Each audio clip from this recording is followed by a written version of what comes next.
నిన్నటి దినము ఏది మర్త్యమైనది, ఏది అమర్త్యమైనది అను ఈ క్రీస్తు విజ్ఞాన సభల్లోని మొదటి భాగాన్ని మనం విన్నాం.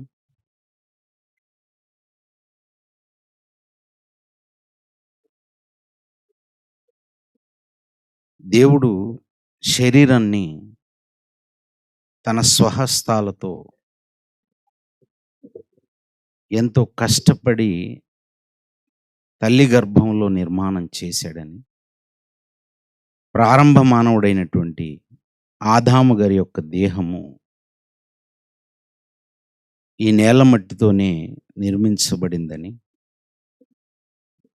మొట్టమొదటి మానవుడైన ఆదాము గారి యొక్క నిర్మాణమునకు తల్లి గర్భం అప్పటికి లేదు కనుక దేవుడు భూమి యొక్క అగాధ స్థలంలో దాన్ని నిర్మించాడని దావీదు గారు తన కీర్తనలో చెప్పిన మాటలను బట్టి భూమి యొక్క అగాధ స్థలములలో విచిత్రముగా దేవుడు నిర్మించాడు అని రాసిన మాటను ఆధారం చేసుకొని, అలాగే ఆదికాండం 2:7లో రాయబడిన మాటను ఆధారం చేసుకొని దేవుడు నేలమట్టితో చేశాడు. నేలమన్ను అనగానే మరేదో కాదు, అది జిగటమన్నని. జిగటమన్ను అనగానే మరేదో కాదు, అది భూమి యొక్క అగాధ స్థలములలో ఉండేటువంటి మన్ను అని. ఆ మట్టిని దేవుడు ఏదో మన కాళ్ళ కింద ఉన్నటువంటి మట్టిలా కాకుండా దాన్ని ఒక క్రమమైన పద్ధతిలో చేశాడని మనము మొదట గ్రహించాలి, గమనించాలి. ఎందుకంటే మన దేహం అనేది, ఈ శరీరం, ఈ స్కిన్ ఏదైతే ఉందో దాన్ని ఒకవైపు, అలాగే మన కాళ్ళ కింద ఉన్న మట్టిని ఒకవైపు తీసుకొని చూస్తే రెండు ఒకేలాగా ఉండవు. ఆ మట్టితోనే చేశాడంటే మనకు సందేహం కలుగుతుంది. ఒకవేళ అలాగే జరిగితే మనిషి కూడా ఈ మట్టిని తీసుకొని చేసేసి ఉండాలి ఈ పాటికి. ఇలాంటి చర్మాలు ఎన్నో తయారు చేయాలి. అంటే దేవుడు దీన్ని ఒక క్రమమైన పద్ధతిలో, ఒక ప్రత్యేకమైన విధానంలో చేశాడు. ఆ ప్రత్యేకమైన విధానం అని ఎలా చెప్పగలం అంటే, ఈ మానవ దేహములో దేవుడు మూల భాగంగా దేన్ని పెట్టాడంటే కణము. ఇంకా మూల భాగంగా ముందుకు వెళ్తే మూలకాలు ఉన్నాయి. మూలకాలు అనంటే నైట్రోజన్ అని, హైడ్రోజన్ అని, కార్బన్ అని, ఈ మూలకాలన్నీ మన దేహంలో ఉన్నట్టుగా శాస్త్రం చెప్తుంది. మన స్కిన్‌లో కార్బన్ ఉంది. ఈ చర్మంలో ఆక్సిజన్ ఉంది, నైట్రోజన్. ఇలా అనేక మూలకాలతో ఈ చర్మం ఉంది. మన దేహంలో ఉన్న అవయవాలన్నిటినీ ఒకవేళ ల్యాబ్‌కి తీసుకెళ్ళి అందులో ఉన్న పదార్థాన్ని తీసి గనక టెస్ట్ చేస్తే ఖచ్చితంగా ఈ మూలకాలు ఉన్నాయని తేలుతుంది. తేల్చారు ఇప్పటికే. ఎముకలలో కాల్షియం ఉందని, ఆ ఎముకల్లో ఫాస్ఫరస్ ఉందని, అలాగే వెంట్రుకల్లో సిలికాన్ ఉందని, కార్బన్ ఉందని, ఇలా మన దేహంలో నడినెత్తు నుండి అరికాల వరకు అన్ని అవయవాలలో మూలకాలున్నాయి అని తేల్చారు. అంటే దేవుడు మట్టిని తీశాడనగానే ఏదో మట్టి ముద్ద తీసుకున్నాడని కాదు. ఆ మట్టిలో ఉన్నటువంటి మూలకాలను తీసుకున్నాడు. ఆ మూలకాలతో మన దేహ నిర్మాణం చేశాడు. ఆ మూలకాలతోనే నిర్మాణం చేశాడు అనటానికి ఆధారం ఏంటంటే, మానవ దేహంలోని, శరీరంలోని ఏ భాగాన్నైనా మనం తీసుకెళ్ళి ల్యాబ్‌కి తీసుకెళ్ళి ల్యాబ్‌లో ఒకవేళ పెడితే అందులో ఏ రసాయనాలున్నాయో, ఏ మూలకాలున్నాయో వాళ్ళు ఇట్టే చెప్పేస్తారు. ఉదాహరణకి రక్తం ఉందనుకోండి. రక్తాన్ని తీసుకెళ్ళి మీరు ఇందులో ఉన్న రసాయనం ఏంటని చెప్పండి అని అడిగారనుకోండి, చాలా సులువుగా చెప్తారు. రక్తంలో ఐరన్ ఉంది అని చెప్తారు. అందుకే మీరు చూడండి, చాలామంది స్త్రీలలో వాళ్ళకి నెలసరి జరగటం వల్ల రక్తహీనత అనేది ఏర్పడుతుంటది ఎక్కువగా. ఆ రక్తహీనత ఏర్పడటం వల్ల డాక్టర్లు వాళ్ళకు ఒక టాబ్లెట్ రాస్తారు. ఆ టాబ్లెట్‌లో ఉండే కాంపోజిషన్ ఏంటంటే ఐరన్ కాంపోజిషన్ ఉంటది. మీలో ఐరన్ తగ్గింది. ఇదిగో ఈ ఐరన్ టాబ్లెట్‌లు వాడండి అని జెప్పి ఐరన్ టాబ్లెట్ రాస్తారు. ఐరన్ టాబ్లెట్ ఎందుకు రాశారు? ఐరన్ టాబ్లెట్ ఎందుకు రాస్తారంటే హిమోగ్లోబిన్‌లో మూలమైనటువంటి ఎలిమెంట్ ఐరన్. ఆ హిమోగ్లోబిన్ అనేది ఎక్కడ ఉంటదంటే రక్తంలో ఉంటది. అసలు మనిషి యొక్క రక్తం ఎరుపు రంగులో ఉండటానికి కారణమే హిమోగ్లోబిన్. అంటే మన హిమోగ్లోబిన్ అనేటువంటిది ఏదైతే ఉందో మన దేహంలో, ఆ హిమోగ్లోబిన్‌లో ఐరన్ ఉంది. ఐరన్ అనేది ఒక మూలకం. ఇలా కాల్షియం మీ శరీరంలో కాల్షియం తక్కువైందండి. అందుకే మీకు ఎముకలు త్వరగా విరిగిపోతున్నాయి. లేదా మీకు కాళ్ళల్లో నొప్పులొస్తున్నాయి, మజిల్ పెయిన్స్ వస్తున్నాయి అంటారు. అప్పుడు కాల్షియం టాబ్లెట్ రాస్తారు. చాలా సులువండి. మీకేదైతే తక్కువవుతదో అదే టాబ్లెట్ రాసేస్తారు. మనకేదైతే దేహంలో తక్కువవుతుందో దాన్నే ఒక టాబ్లెట్‌గా రాసిస్తారు. కాల్షియం తగ్గితే కాల్షియం టాబ్లెట్. దాని కాంపోజిషన్ రాసిస్తారు. అలా ఫాస్ఫరస్ తగ్గితే ఫాస్ఫరస్. మనకి ఏదైతే కొరతగా ఉందో మన దేహానికి దాన్ని బట్టి రోగమొస్తది. దాన్నే మాల్‌న్యూట్రిషన్ అంటారు. లోపం ఏర్పడింది. విటామిన్స్ అంటే ఏంటనుకున్నారు? విటామిన్ అంటే ఏదో అనుకోకండి. విటామిన్ అంటే అందులో మళ్ళీ ఏముంది? మూలకాలుంటాయి. అందులో కొన్ని ఎలిమెంట్స్ ఉన్నాయి. ఆ ఎలిమెంట్స్ ఏవో మీలో తగ్గాయి గనక దాన్ని తీసుకోండి అని జెప్తారు. ఏ విధంగా తీసుకోండి? ఆహార పదార్థాల రూపంలో తీసుకోవచ్చు. లేదా ఆహార పదార్థాల రూపంలో దొరకని పక్షాన టాబ్లెట్ రూపంలో తీసుకోండి. మరి టాబ్లెట్ అంటే ఏంటనుకున్నారు? టాబ్లెట్ అనేది కూడా మళ్ళీ మూలకాలతో తయారు చేయబడింది. ఈ లెక్కన మనకు ఆలోచిస్తే మన దేహమంతా మూలకాలతో నిర్మాణం చేయబడి ఉంది. ఒకవేళ ఇంకా మీకు డౌటొస్తే, చచ్చిపోయిన వారిని తీసుకెళ్ళి మట్టిలో మనం ఎప్పుడైతే కప్పెడతామో, ఆ కప్పెట్టినటువంటి ఆ దేహం కొంతకాలానికి ఏమవుతదంటే, మట్టిలో కలిసిపోతుంది. మట్టిలో కలిసిపోయే ప్రక్రియను దేవుడు బైబిల్‌లో చెప్పాడు. ఈ మట్టిలో కలిసిపోయే ప్రక్రియ ఎలా జరుగుతదంటే, యోబు గ్రంథం 24 అధ్యాయం చూడండి. యోబు గ్రంథము 24వ అధ్యాయములో 20వ వచనాన్ని మనం గమనిస్తే, యోబు గ్రంథము 24 అధ్యాయం 20వ వచనంలో, కన్న గర్భము వారిని మరచును, పురుగు వారిని కమ్మగా తినివేయును, వారు మరి ఎప్పుడును జ్ఞాపకములోనికి రారు. వృక్షము విరిగి పడిపోవునట్లు దుర్మార్గులు పడిపోవుదురు అంటున్నాడు చూడండి. ఎలా జరుగుతుందట? వృక్షము విరిగి పడిపోవునట్లు వాళ్ళు కూడా ఏమైపోతారట? పడిపోతారట. కానీ పైన ఇంకొక మంచి మాట చెప్పారు చూడండి. పురుగు వారిని ఏం చేస్తుందట? కమ్మగా తినివేయును. ఏ పురుగు? ఏం పురుగు తింటది తెలుసా? మనిషిని మట్టిలో కప్పెట్టినప్పుడు శవాన్ని తినే పురుగులు ఉంటాయి కొన్ని. వాటిని అంటారు. మన భాషలో చెప్పాలంటే మట్టి పురుగులు అంటారు. మట్టి పురుగు తినేస్తదా? అవును. అది మట్టిలోనే ఉంటది. మట్టిలాగా అనిపిస్తుంటది చూస్తే. కానీ దాని గుణం ఏంటనుకున్నారు? శవాన్ని చక్కగా తినేయటమే. అసలది శవాన్ని తినాలని ఎవరు పెట్టారు దానికి ఆ గుణము? దేవుడే పెట్టాడు మళ్ళీ. దోమకి రక్తాన్ని పీల్చుకోవాలని ఎవరు పెట్టారు? దేవుడే పెట్టాడు. ఈగ ఆహార పదార్థాల మీద వాలాలి, అలా మన చుట్టూ తిరగాలి. దాని గుణం ఎవరు పెట్టారు? దేవుడే పెట్టాడు. ఇదొక గొప్ప వ్యవస్థ. అంటే ఒకటి ఇంకో దాని మీద ఆధారపడేటట్టు దేవుడు పెట్టాడు. దాన్ని అంటాడు ఈకో సిస్టమ్ అంటారు. ప్రకృతిలో ఒకటి ఒక దాని మీద ఆధారపడుతుంటది. ఓ జంతువు గడ్డి మీద ఆధారపడవచ్చు. లేదా అదే జంతువు మరో జంతువు మీద ఆధారపడవచ్చు ఆహారం కొరకు. అలా చచ్చిన శవాల మీద ఆధారపడేటువంటి పురుగులు ఉన్నాయి కొన్ని. ఆ శవాల గురించి మాత్రమే ఎదురు చూస్తుంటాయి. అవి కరెక్ట్‌గా మట్టి లోపలనే ఉంటాయి ఎప్పుడు. ఆ మట్టి లోపల ఉండేటువంటి పురుగులు ఎక్కడైతే శవాన్ని పెట్టేస్తారో అక్కడికి వెళ్ళిపోతాయట. వెళ్ళిపోయి ఆ శవాన్ని అవి కమ్మగా తింటాయట. పురుగు వారిని కమ్మగా తినివేయను. అది వాటికి కమ్మదనం. ఇది చూడండి, మనం ఇంట్లో దోమల్ని చంపడానికి కొన్ని కొన్ని కాయిల్స్ పెడుతుంటాం. కొన్ని రీఫిల్స్ పెడతాం. ఆ వాటి వల్ల వచ్చేటువంటి వాసన మనకు బానే అనిపిస్తది.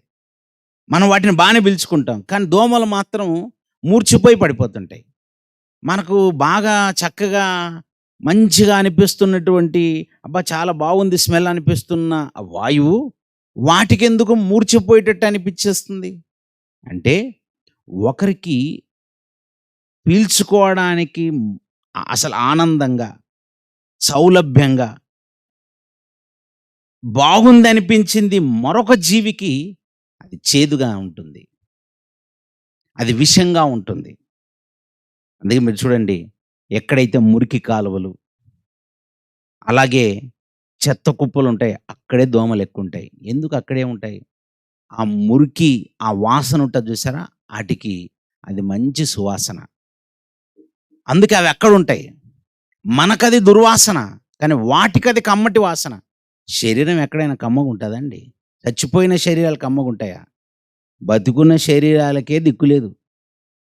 ఎండాకాలంలో కరెక్ట్ 4 అడుగులేసి తిరిగారనుకోండి, కంపు వాసన కొట్టిపోతుంటది. మన దేహం మనకే చెమటొచ్చేసి. అలాంటిది పురుగులు శరీరాన్ని కమ్మగా ఎలా తింటాయి? అది వాటికి కమ్మదనం. నీకెలా బిర్యానో, వాటికి అలా బిర్యానీలాగా అనమాట. అవి హాయిగా తినేస్తుంటాయి. అలా తినేసి ఆ మెటీరియల్‌నంతా అరిగించుకుంటాయి. ఆ శవాన్ని తినేసిన తర్వాత దాన్ని అరిగించుకొని విసర్జకంగా మట్టిలాగా పదార్థాన్ని వదులుతాయి. విసర్జకంగా ఎప్పుడైతే మట్టిలాగా వదులుతాయో, మీరు కొంతకాలానికి వెళ్లి చూస్తే మనం కప్పెట్టొచ్చిన శరీరం అందుకే అక్కడ ఉండదు. అది మట్టిలాగా మారిపోతది. కరెక్ట్‌గా మనిషిని గనక మట్టిలో కప్పెట్టొచ్చి కొంతకాలానికి మళ్ళీ ఒకవేళ వెళ్ళి ఆ సమాధిని తెరిచి చూడాలనుకుంటే అక్కడ మట్టిలాగే మన్ను బోసినట్టుగానే ఉంటది. ఈ చెయ్యి మన్ను బోసినట్టుగా, కాలు మన్ను బోసినట్టుగా. మనకొకప్పుడు అది తొడ, మనకొకప్పుడు అది కండరం, మనకొకప్పుడు అది కండ, ఇలా శరీరం ఉంటది. కరెక్ట్‌గా అక్కడ మట్టి బోసినట్టుగా ఉంటది. కరెక్ట్‌గా దాన్ని ఇలా పెల్లగిస్తే లోపట ఎముకల గూడు మాత్రం ఉంటది. Excuse me. కరెక్ట్‌గా ఎముకల గూడు మాత్రమే ఉండి లోపల ఎముకల గూడే మిగిలి పైనంతా మట్టి ఉంటది. చర్మం ఏమైపోయిందంటారు? చర్మాన్ని పురుగులు తినేసాయి. అలా పురుగులు కమ్మగా తినేసి అవి విసర్జకంగా వదిలిన పదార్థం అక్కడే ఉంటది. ఇప్పుడు ఈసారి మీరేం చేయండంటే, నిజంగా మానవ దేహంలో మూలకాలున్నాయో లేదంటే ఆ మట్టిని తీసుకొని ల్యాబ్‌కి తీసుకెళ్ళండి. ల్యాబ్‌కి తీసుకెళ్ళి ఈ మట్టిలో ఏ మూలకాలున్నాయని చెప్పండి. నేను బాండ్ పేపర్ మీద రాసిస్తాను. కరెక్ట్‌గా అందులో వచ్చే రిజల్ట్ ఏంటంటే, మీ శరీరంలో ఏ మూలకాలుంటాయో అవే ఆ మట్టిలో ఉంటాయి.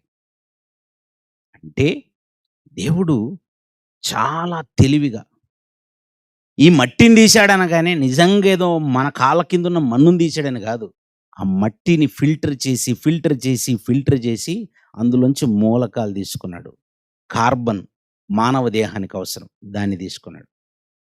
మనకది కష్టమే అనిపించొచ్చు. కానీ దేవుడికి ఏది కష్టం గాదు. అలాగే నైట్రోజన్ తీసుకున్నాడు. అలా మానవ దేహంలో ఎన్ని ఎలిమెంట్లున్నాయో అన్నీ తీసుకున్నాడు. తీసుకొని దాంతో చేశాడు. అసలిది ఎంత కష్టమైన ప్రక్రియ అనుకుంటున్నారు? ఇన్ని సంవత్సరాలయింది గదా! మనిషి పుట్టి ఇన్ని వేల సంవత్సరాలైనా, మరి ఇన్ని వేల సంవత్సరాల్లో కనీసము మనిషి దేహంలోని వెంట్రుకైనా ఎవరైనా తయారు చేశారా ఇప్పటికి? వెంట్రుకను కూడా ఇప్పటికి తయారు చేయలేదు. అంటే దేవుడు తయారు చేసినటువంటి దేహం చాలా కష్టమైన ప్రక్రియ అనమాట. ఇంకో మాటలో చెప్పాలంటే భవిష్యత్తులో కూడా మనిషి మానవ దేహంలోని వెంట్రుకను కూడా తయారు చేయలేదని శాస్త్రవేత్తలు చేతులెత్తేసి మన వల్ల అవ్వదని డిక్లేర్ చేసేశారు. వెంట్రుక కూడా అవ్వదంట. వెంట్రుకను తయారు చేయటం. గోర్లు పెరిగినప్పుడు చక్కగా ఇలా కత్తిరించి బయట పారేస్తాం చూసారా? ఆ కత్తిరించి పారేసే గోరును కూడా మనిషి తయారు చేయలేడట. ఇంక తర్వాత సంగతి చేతులను వదిలేయండి. ముక్కు పోయినోడి సంగతి వదిలేయండి. కన్ను పోయినోడి సంగతి వదిలేయండి. గుండెకాయ ఫెయిల్ అయిపోతే దాన్ని పెట్టడం ఇదంతా పక్కనేయండి. అసలు కోవిడ్‌కి మనం అసలు భయపడే వాళ్ళమే కాదు. ఎప్పుడు? ఊపిరితిత్తులు మనిషే తయారు చేశాడే అనుకోండి ఉదాహరణకి. ఒకవేళ ఊపిరితిత్తులు పాడైతే ఏం చేస్తాం? కరోనా ఏంది? కరోనా వాళ్ళ తాత వచ్చినా భయపడరింక. ఎందుకంటే మహా అయితే కరోనా ఏం చేస్తది? ఊపిరితిత్తుల్ని పాడు చేస్తది. ఊపిరితిత్తులు పాడైపోతే హాస్పిటల్‌కి వెళ్తాం. అయ్యగారు నా ఊపిరితిత్తులు పాడే కొంచెం అది తీసి కొత్తవి పెట్టండి అంటాం. ఎందుకంటే ఆయన తయారు చేస్తే. ఆయన వల్ల అవ్వదు గనక నీకు దండంరా బాబు కొంచెం జాగ్రత్త కాపాడుకో. మనం ఇప్పటికీ కోవిడ్‌కి ఎందుకు భయపడుతున్నామంటే అదే కారణం అండి. ఇంకేం లేదు చూడండి. అంటే దేవుడికి ముందే తెలుసు. ఆయన చేసిన విజ్ఞానముతో ఈ దేహాన్ని భవిష్యత్తులో ఎవ్వరూ చేయలేరు. అంత కష్టపడి చేసినటువంటి ఈ దేహం ఏదైతే ఉందో, ఆ దేహాన్ని తల్లి గర్భంలో నిర్మాణం చేయటానికి ఆయనకి ఎంత కష్టమైందనుకుంటున్నాం. మనమే అనుకుంటామంటే ఏదో సులువుగా చేసేసాడనుకుంటాం. అంటే మీకు అర్థం కావడానికి చెప్తున్నాను. ఒక తల్లి గర్భవతిగా ఉంటే ఒకే తల్లి గర్భంలో దేవుడు చేయబెట్టి నిర్మాణం చేశాడు అనుకోవచ్చు. ఈరోజు భూమి మీద ఎంతమంది స్త్రీలు గర్భవతులుగా ఉండొచ్చు? ఈరోజు లక్షల మంది ఉంటారు. రోజుకి లక్షల మంది జన్మిస్తూనే ఉన్నారు. అంటే దాని అర్థం ఏంటి? ప్రతిరోజు జన్మిస్తున్నారు. అంటే ప్రతిరోజు ఎవరో ఒకరు గర్భవతిగా ఉంటారు. ప్రతిరోజు అనే కన్నా ప్రతి 9 నెలలు. సంవత్సరంలో ఏ రోజు ఖాళీ ఉండదు. ప్రతిరోజు జన్మిస్తూనే ఉన్నారు. అంటే ప్రతిరోజు ఆయన నిర్మాణం చేస్తూనే ఉండాలి తల్లి గర్భంలో చేయబెట్టి. ఒకడు పాలు పోసినట్టుగా పోసి, ఒకడు జున్నుగడ్డ పేరబెట్టినట్టుగా పేరబెట్టి, నరములతోనూ, చర్మంతోనూ, మాంసంతోనూ మనిషిని చక్కగా కప్పుతున్నాడు, ఎముకలతో సంధానం చేస్తున్నాడు. ఇవన్నీ అంటే ఇది ఒక భయంకరమైన వ్యవస్థ. ఇది అసలు మనిషి వల్ల అవ్వదు. కానీ ఇదంతా చేస్తున్న దేవుడే. ఒక కుమ్మరి అంటే ఇది మామూలు విషయం కాదు. అది దేవుడికి మాత్రమే సాధ్యమైంది. ఆ ప్రక్రియ అనేది ప్రతినిత్యం జరగాలి. ఎప్పటి నుంచి జరుగుతుంది? ఆదాము గారిని భూమి మీద చేసిన తర్వాత, అవ్వమ్మను చేసిన తర్వాత, అవ్వమ్మ గర్భములో నుంచి మొట్టమొదటిసారిగా కయ్యూని యొక్క నిర్మాణం జరిగింది చూసారా? అప్పటి నుంచి మాత్రమే కాదు, అంతకంటే ముందు ఆదాము గారిని చేసినప్పుడు అదే కష్టం. కాకపోతే అప్పుడు తల్లి గర్భం కూడా లేదు. అవ్వమ్మని చేయడానికి దేవుడికి తల్లి గర్భం ఉందా? లేదు. అందుకే ఆదాము గారికి గాఢ నిద్ర కలుగజేసి ఎముకను తీసుకున్నాడు. ఎముకను చేసుకొని ఆ ఎముకనేదో డెవలప్ చేశాడనా దాని అర్థం? మళ్ళీ ఎముక ఒక్కటే ఉంటే సరిపోదు. ఎముకలోంచి రక్తం రావాలి. అందుకే ఎముక నుండే రక్తం ఉత్పత్తి అవుతుంది కనుక ఎముకను తీశాడు. మామూలుగా గోర్లు తీసుకొని చేయొచ్చు కదా. వెంట్రుక ఒకటి కత్తిరించి వెంట్రుక నుంచి ఒక మళ్ళీ అవ్వమ్మను తయారు చేయొచ్చు కదా. వెంట్రుకను ఎందుకు తీయలేదు? రక్కటెముకనే ఎందుకు తీశారు? అంటే ఎముకలో రక్తం ఉత్పత్తి అవుతుంది. ఎముకలో మాత్రమే అస్థిమజ్జ అనేది ఉంది. అంటే మనిషి దేహ నిర్మాణానికి రక్తం కావాలి. ఆ రక్తమును ఒకరి నుండి ప్రతి జాతి మనుషులకు వాడుతూ చేసుకుంటూ వచ్చాడు. ఈ విధంగా ఆలోచించకపోతే మానవ దేహ నిర్మాణమే ఒక అద్భుతం. అలా ఇంత అద్భుతంగా దేవుడు ఏదైతే నిర్మాణం చేశాడో ఆ మానవ దేహం అనేది మట్టిలో కలిసిపోతుందట. మట్టికి వెళ్ళిపోతుందట. అంటే మట్టికి వెళ్ళిపోవడానికి ఆ దేవుడు దీన్ని చేశాడు. ఎందుకు చేశాడు? మట్టిలో కలిపేయడానిక? మట్టిలో కలిపేయడానికే ఒకవేళ చెయ్యాల్సి వస్తే ఇంత కష్టపడి ఎందుకు చేయాలి? దానికి ఇంత కష్టం ఏం అవసరం ఉంది? ఇంత ఒక క్రమమైన పద్ధతిని వాడెందుకు చేయాలి? ఆయన కళ్ళు గొప్పవి, ఆయన చేతులు గొప్పవి. మనిషిని ఇలా పక్కన నిలబెట్టి చూడండి. మనిషి కళ్ళు గొప్పవి, చేతులు గొప్పవే, గుండె గొప్పది. అసలు మనిషి దేహంలో ఉన్న అన్ని అవయవాలు గొప్పవి. ఏ అవయవం గొప్పది కాదు చెప్పండి? ఆ మనిషి దేహంలో ఈ అవయవం అసలు దేనికి పనికిరాదని, పోనీ అపెండిక్స్ పనికిరాంది అంటారా? అపెండిక్స్ పనికిరాందని మీరు అనుకుంటున్నారేమో.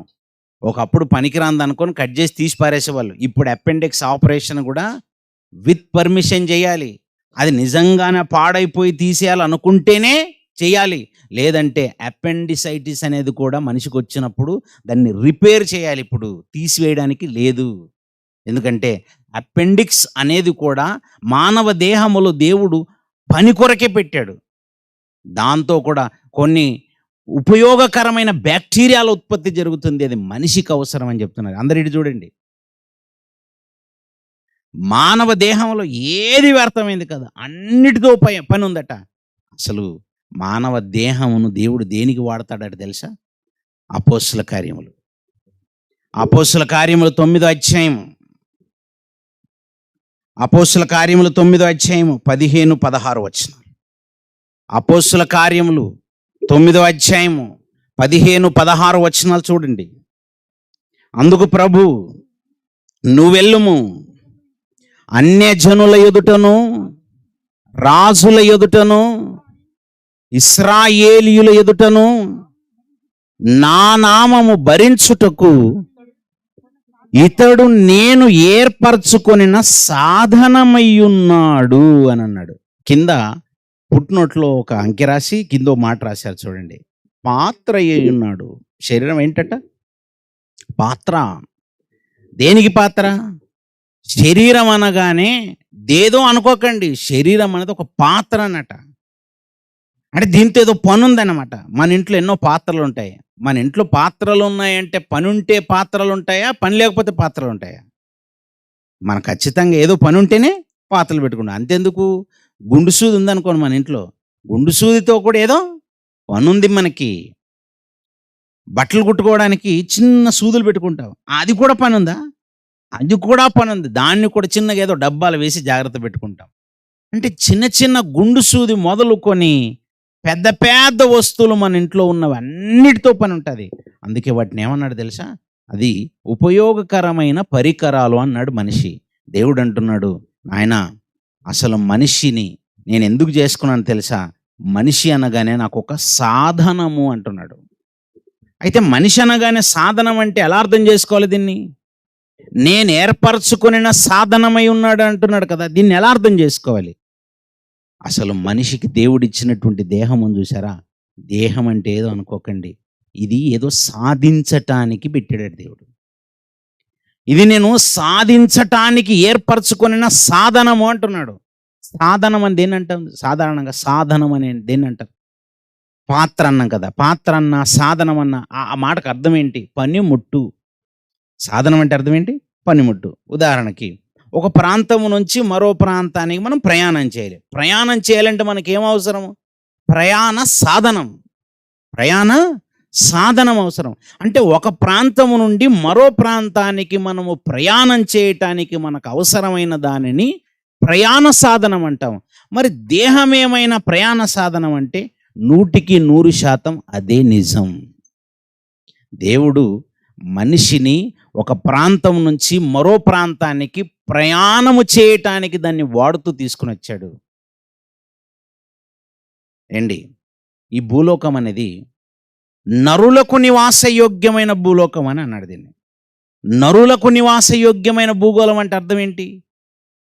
నరులకు నివాసయోగ్యమైన భూగోళము అంటే అర్థం ఏంటి? నరులకు నివాసయోగ్యమైనది అంటే అర్థం ఏంటంటే నరుడైన వాడు మాత్రమే నివసించగలడు ఇక్కడ ఈ భూమి మీద. అంటే ఆత్మలకు నివాసయోగ్యమైనది కాదా? 100% కాదు. అందుకే మనిషి చనిపోయిన వెంటనే ఒక్క క్షణంలో పాతాళానికి వెళ్ళిపోతాడు. ఇక్కడ ఉండకూడదు. ఈ లోకంలో మనం ఉండటానికి అసలు అవకాశం ఉండదు. ఇక చచ్చిపోతే చాలు. ఈ దేహంలో నుంచి ఆత్మ వెడిలిపోతే ఈ లోకంలో దేవుడు ఉంచాడు. అందుకే వెంటనే ఒక్క క్షణములో పాతాళానికి దిగిపోతారు. ఎందుకు ఒక్క క్షణం? ఒక గంట ఇవ్వచ్చు కదా, ఒక రోజు ఇవ్వచ్చు కదా, ఒక సంవత్సరం ఇవ్వచ్చు కదా. ఒక సంవత్సరం ఎందుకు ఇవ్వడండి చనిపోయిన వ్యక్తికి? ఓ 2 ఏళ్ళు ఇక్కడే తిరిగి తర్వాత నీ పనులు ఏమవుతున్నా అన్ని చూసుకొని రాని ఎందుకు ఇవ్వడంటారు? శరీరంలో నుంచి ఆత్మ వెడిలిపోయిన వెంటనే ఒక్క క్షణంలో ఎందుకు తీసుకెళ్తాడు? ముందే చెప్పాడు, నరులకు నివాసయోగ్యమైన భూగోళం ఇది. అంటే దేవుడు ప్రారంభంలో చేసేటప్పుడే దీన్ని నరుడు మాత్రమే నివసించాలి ఇక్కడ. నరుడు అంటే ఎవరు? ఆదికాండం 2:7. ఆదికాండము 2:7. దేవుడైన యెహోవా నేలమంటితో నరుని నిర్మించి వాని నాసికారంధ్రములలో జీవవాయువును ఊదగా నరుడు జీవాత్మ అయ్యెను. ఇప్పుడు నరుడు అంటే ఎవరో మనం ఆలోచించాలి. నరుడు అంటే ఎవరు? నరులకు నివాసయోగ్యమైన భూగోళం అని యోబు గ్రంథంలో చెప్తాడు. యోబు గ్రంథము 37:12 అంటాడు. యోబు గ్రంథము 37:12 ఆయన వలన నడిపింపబడినవై నరులకు నివాసయోగ్యమైన భూగోళం అని అన్నాడు. ఆదికాండము 2:7 నేలమంటితో నరుని నిర్మించి వాని నాసికారంధ్రములలో జీవవాయువును ఊదగా నరుడు జీవాత్మ అని అన్నాడు. ఇప్పుడు అందరికి చూడండి, ఒక ఆయన నరుడు ఉన్నాడండి. ఇప్పుడు మన మధ్య నరుడు ఉన్నాడు. ఆ నరునిలోనికి జీవవాయువును ఊదితే జీవాత్మ అయ్యాడట. ఒకవేళ నరునిలోనికి జీవ ఆత్మ ఊదకపోతే ఆయన ఎలా ఉంటాడు? ఆలోచించి ఆలోచించి ఒక మంచి నిర్ణయం తీసుకొని వెళ్ళాలి మనం. వచ్చామా, ఏదో అందరితో పాటు గుడ్డిగా కూర్చున్నాం, ఈ ఈట అయిపోద్దు. దయచేసి ఏదో ఒకటి నేర్చుకొని వెళ్ళాలి మనం. ఏదో ఒకటి నేర్చుకొని వెళ్ళకపోతే చాలా ప్రయాసపడి ఏర్పాటు చేసిన సభంతా వృధానే కదా. మనం ఏదో ఒకటి నేర్చుకొని వెళ్ళాలి. నరుడు దేవుని చేత చేయబడ్డాడు. ఆ నరునిలోనికి జీవవాయువును దేవుడు ఊదాడట. ఇప్పుడు జీవవాయువును ఊదటం అంటే ఏంటి? నరుడంటే ఎవరు? ప్రారంభములో దేవుడు నేలమంటితో నరుని నిర్మించాడు అని అన్నాడు. నరుని నిర్మించాడంటే అర్థం ఏంటి? అదే ఇప్పటివరకు చెప్పాను. దేవుడు చేసిన దేహమునే నరుడు అని అంటాం. అదేంటి ఇలా చెప్పేశాడు? నరుడు అంటే మనిషి కదా అని మీకు డౌట్ వస్తుంది. నేను నా సొంత మాటలు చెప్పట్లేదు, బైబిల్లో ఉన్నది చెప్తున్నాను. నేలమంటితో నరుని నిర్మించటం అంటే చేతులు చేశాడు, కాలు చేశాడు, తలకాయ చేశాడు, ఈ తలకాయ లోపల కళ్ళు పెట్టాడు, ఇవన్నీ ఉన్నాయి. విచిత్రం ఏంటంటే వీటిని నడిపించే అసలైన మనిషే లేడు. నిన్నటి దినం చెప్పాను, అసలు మనిషి ఎవరు అంటే ఈ దేహమును నడిపించే శక్తి ఆత్మ. అదే దేవుడు ఏం చేశాడంటే ఆ నరునిలోని కూదాడు. నేలమంటితో ఫస్ట్ నరుని నిర్మించాడు, అంటే దేహమును నిర్మించాడు. నేలమంటితో నిర్మించబడింది దేహం. ఆత్మకు నేలకు సంబంధం లేదు. ఆత్మకు నేలకు సంబంధం లేదు. ఆత్మ ఎక్కడి నుంచి వచ్చింది? దేవుడు తనలో నుంచి జీవవాయువును ఊది నరునిలోనికి పంపాడు. అంటే నరుడు వేరు, ఆత్మ వేరు. ఈ కాన్సెప్ట్ చాలా జాగ్రత్తగా ఆలోచించాలి మీరు. నరుడంటే ఎవరంటే ఈ దేహము. నరునిలోనికి ఆత్మే లేకపోతే మనిషి అనం. నరునిలో ఆత్మ లేకపోతే ఆ మనిషిని మనం ఏమని పరిచయం చేస్తుంది? చచ్చిపోయాడు అంటాం. అది మన భాషలో. ఎవరు చచ్చిపోయారు? చచ్చిపోయాడు అంటాం. చచ్చిపోయాడు, ఎవరో పోయారట. అది పోయింది ఎవరంటే ఆత్మ. అంటే మనిషి పోయాడు, అసలైన మనిషి పోయాడు. అందులో ఉన్న ఆత్మ పోయింది అని అంటే ఏదో కాదు, ఇక పోయాడండి మనిషి అంటాం. అంటే అసలైన మనిషి ఆత్మ. ఆ ఆత్మ ధరించుకున్నదే దేహం. ఆ దేహం అనే దేవుడు అంటున్నాడు నరుడు.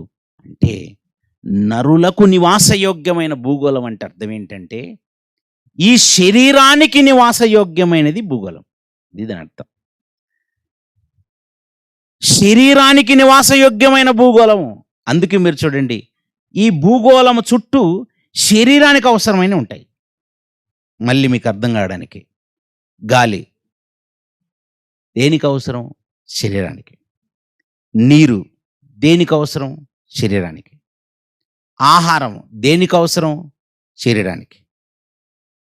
అలాగే మీరు ఏదైనా తీసుకోండి. ఇప్పుడు ఈ భూమి మీద దొరికేటువంటి అన్ని పదార్థాల గురించి ఆలోచించండి. ఇవన్నీ దేనికి అవసరం? అన్ని శరీరానికే అవసరం. అన్ని శరీరానికి అవసరం. అందుకే దేవుడు అన్నాడు నరులకు నివాసయోగ్యమైన భూగోళం. అంటే ఈ భూమిని తయారు చేసినప్పుడే శరీరానికి సరిపడేటట్టుగా, శరీరానికి అవసరమైనట్టుగా దేవుడు సిద్ధం చేసి పెట్టాడు. కానీ ఆ శరీరమే ఇప్పుడు మట్టిలోనికి వెళ్తుంది. మళ్ళీ ఆయన అంటున్నాడు నరులను మంటికి మార్చుచున్నావు నీవే.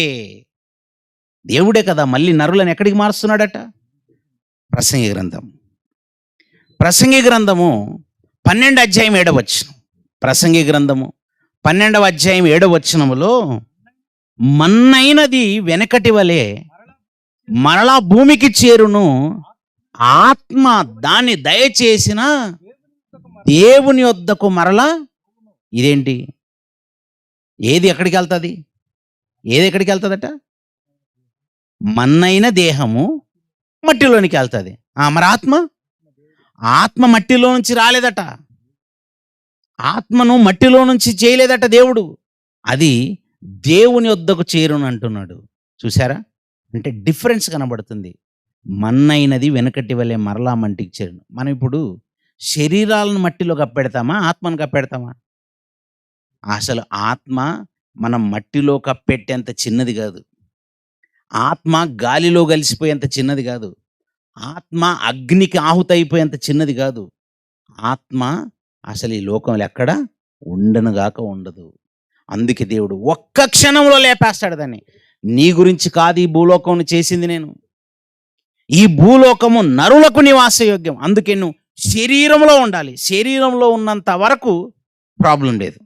అందుకే మనం శరీరంలో ఉన్నంత వరకు గాలిని అనుభవిస్తాము. శరీరంలో ఉన్నంత వరకు ఆత్మగా మనం శరీరంలో ఉన్నంత వరకు నీళ్ళని తాగుతాము. ప్రకృతిలో ఏదో ఒక ఆహార పదార్థాన్ని, ప్రకృతిలో పంచభూతాలతో నిర్మాణమైన ఏదైనా అనుభవిస్తాం. అందుకే నరులకు నివాస యోగ్యమైనది ఇది.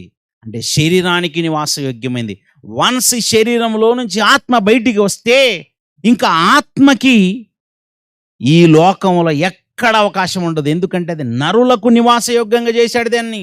అంటే శరీరానికి నివాసయోగ్యంగా ఉండేది మాత్రమే ఇక్కడ ఉండాలి. ఆత్మకు ఈ లోకము యోగ్యమైనది కాదు.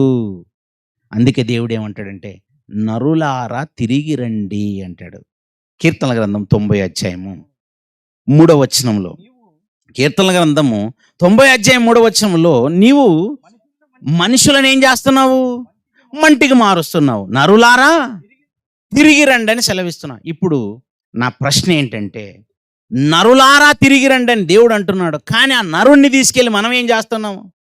చచ్చిపోయిన శవాన్ని తీసుకెళ్ళి, మనిషి చనిపోయిన తర్వాత చచ్చిపోయాడన్న పేరుతో మనం తీసుకెళ్ళి మట్టిలో కలిపాడు. మరి దేవుడు ఏమంటున్నాడు? నరులారా తిరిగి రండి అంటున్నాడు. ఇప్పుడు నరుడు దేవుని చెంతకు ఎలా చేరుతాడు? మట్టిలో మనం కప్పెడితే మట్టి నుండి అక్కడికి ఎలా వెళ్తాడు? ఆ కాన్సెప్ట్ సరిపోవట్లేదు, చూసారా? మ్యాచ్ అవ్వట్లేదు. అది దేవుడు కోరుకున్నట్టుగా నరుడు వెళ్ళాలి. ఇప్పుడు నరుడు వెళ్ళకుండా నరుణ్ణి, నేలమంటితో దేవుడు చేసిన నరుణ్ణి, ఆయన స్వహస్తాలతో నిర్మాణమైన ఆ నరుని యొక్క దేహ భాగాన్ని మనం తీసుకెళ్ళి మట్టిలో కప్పెడితే, ఆ మట్టిలో కప్పెట్టగానే పురుగులు వచ్చేసి కమ్మగా దాన్ని తినేశాయి. తిన్న తర్వాత ఆ పురుగులు ఏం చేశాయి? విసర్జకంగా మట్టినే వదిలేశాయి. అంటే మట్టికి చేరింది. మనం ఏమనుకున్నామంటే ఇన్ని రోజులు నేనే కప్పెట్టేశాను, మట్టిలో కలిసిపోయింది అనుకున్నాం. వాస్తవానికి మట్టిలో కలిసిపోలేదు. ఈరోజు చెప్తాను, జాగ్రత్తగా ఆలోచించండి. ఏమని రాశాడు తెలుసా దేవుడు?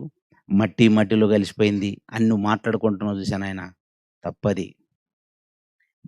మట్టిలో కలిసిపోతుంది అనకు. నేనే మనిషిని మంటికి మారుస్తున్నాను అంటున్నాడు. దీంట్లో ఏముంది పెద్ద తేడా? ఆయన మంటికి మారుస్తున్నాడన్నా ఒకటే, మట్టిలో కలిసిపోయిందన్నా ఒకటే కదా అని అనుకుంటున్నారు. కాదు, రెండు ఒకటవ్వవు. ఎలా ఒకటవ్వవు అంటే, దేవుడు చెప్పిన భావాన్ని అర్థం చేసుకోవాలి మనం. నువ్వు మట్టిలో ఒకవేళ పెట్టి వచ్చావనుకో, అది కలిసిపోకుండా అలాగుంటే, అది అలాగా మట్టిలో కలిసిపోకుండా అలాగుంటే నువ్వేం చేస్తావు? అలాగుంటే ఏమయ్యేది తెలుసా? మనకు అర్థం కాడని చెప్తున్నాను. సపోజ్ చచ్చిపోయిన శవాలు మట్టిలోనికి దేవుడు మార్చకపోతే ఏమవుతుందంటే, మన కుటుంబంలో ఎంతమంది చనిపోయి ఉంటారు ఇప్పటికీ? సరే, మనకు తెలిసిన వాళ్ళు చాలామంది చనిపోయారు. ఇప్పుడు మన ఊర్లో ఎంతమంది చనిపోయి ఉంటారు? మన జిల్లాలో ఎంతమంది చనిపోయి ఉంటారు? మన రాష్ట్రంలో ఎంతమంది చనిపోయి ఉంటారు? మన దేశంలో ఎంతమంది చనిపోయి ఉంటారు? ఈ లెక్కన ఈ భూమి మీదకి వచ్చినటువంటి వాళ్ళలో ఇప్పటి వరకు ఎంతమంది చనిపోయి ఉంటారు? ఈరోజు 800 కోట్ల మంది ఉన్నారంటున్నాం. నన్ను అడిగితే 800 కోట్ల మంది ఈ 100 సంవత్సరాలకు సంబంధించిన వాళ్ళే ఉన్నారు ఇప్పుడు భూమి మీద ఉన్న వాళ్ళంతా. ఒక 100 ఏళ్ళకి సంబంధించిన బ్యాచే. మహా అయితే అందరిది అన్ యావరేజ్గా వయసు ఎంత ఉంటుందంటే 100 లోపే. అంటే 100 ఏళ్ల లోపు ఉన్న వాళ్ళు 800 కోట్ల మంది అంటే, కరెక్ట్ మళ్ళీ 100 వెనక్కి జరుగుదాం. అప్పుడు మళ్ళీ అక్కడ ఉంది, అక్కడ ఒక 500-600 కోట్ల మంది అని ఉంటారు. ఇంకా కొంచెం మంది వెనక్కి జరిగితే, అలా వెనక్కి వెనక్కి వెనక్కి వెనక్కి వెనక్కి జరుపుకుంటూ పోతే, ఆదాము గారి దగ్గర నుంచి లెక్కేసుకుంటూ వస్తే ఎన్ని కోట్ల మంది వచ్చి ఉంటారు. ఇప్పుడు అన్ని కోట్ల మంది యొక్క దేహాలు యాజ్ ఇట్ ఈజ్గా అలాగే ఉన్నాయి అనుకోండి. ఎక్కడ చూసినా ఏముంటాయి? ఇప్పుడు ఎక్కడ చూసినా శవాలే. బీరువాలో పెట్టుకున్నా శవమే ఉంటది. ఇంక మొత్తం ఇంటి చుట్టూ అవే మొత్తం ఎక్కడికెళ్ళినా మన కాళ్ళకి అవే తగులుతుంటాయి.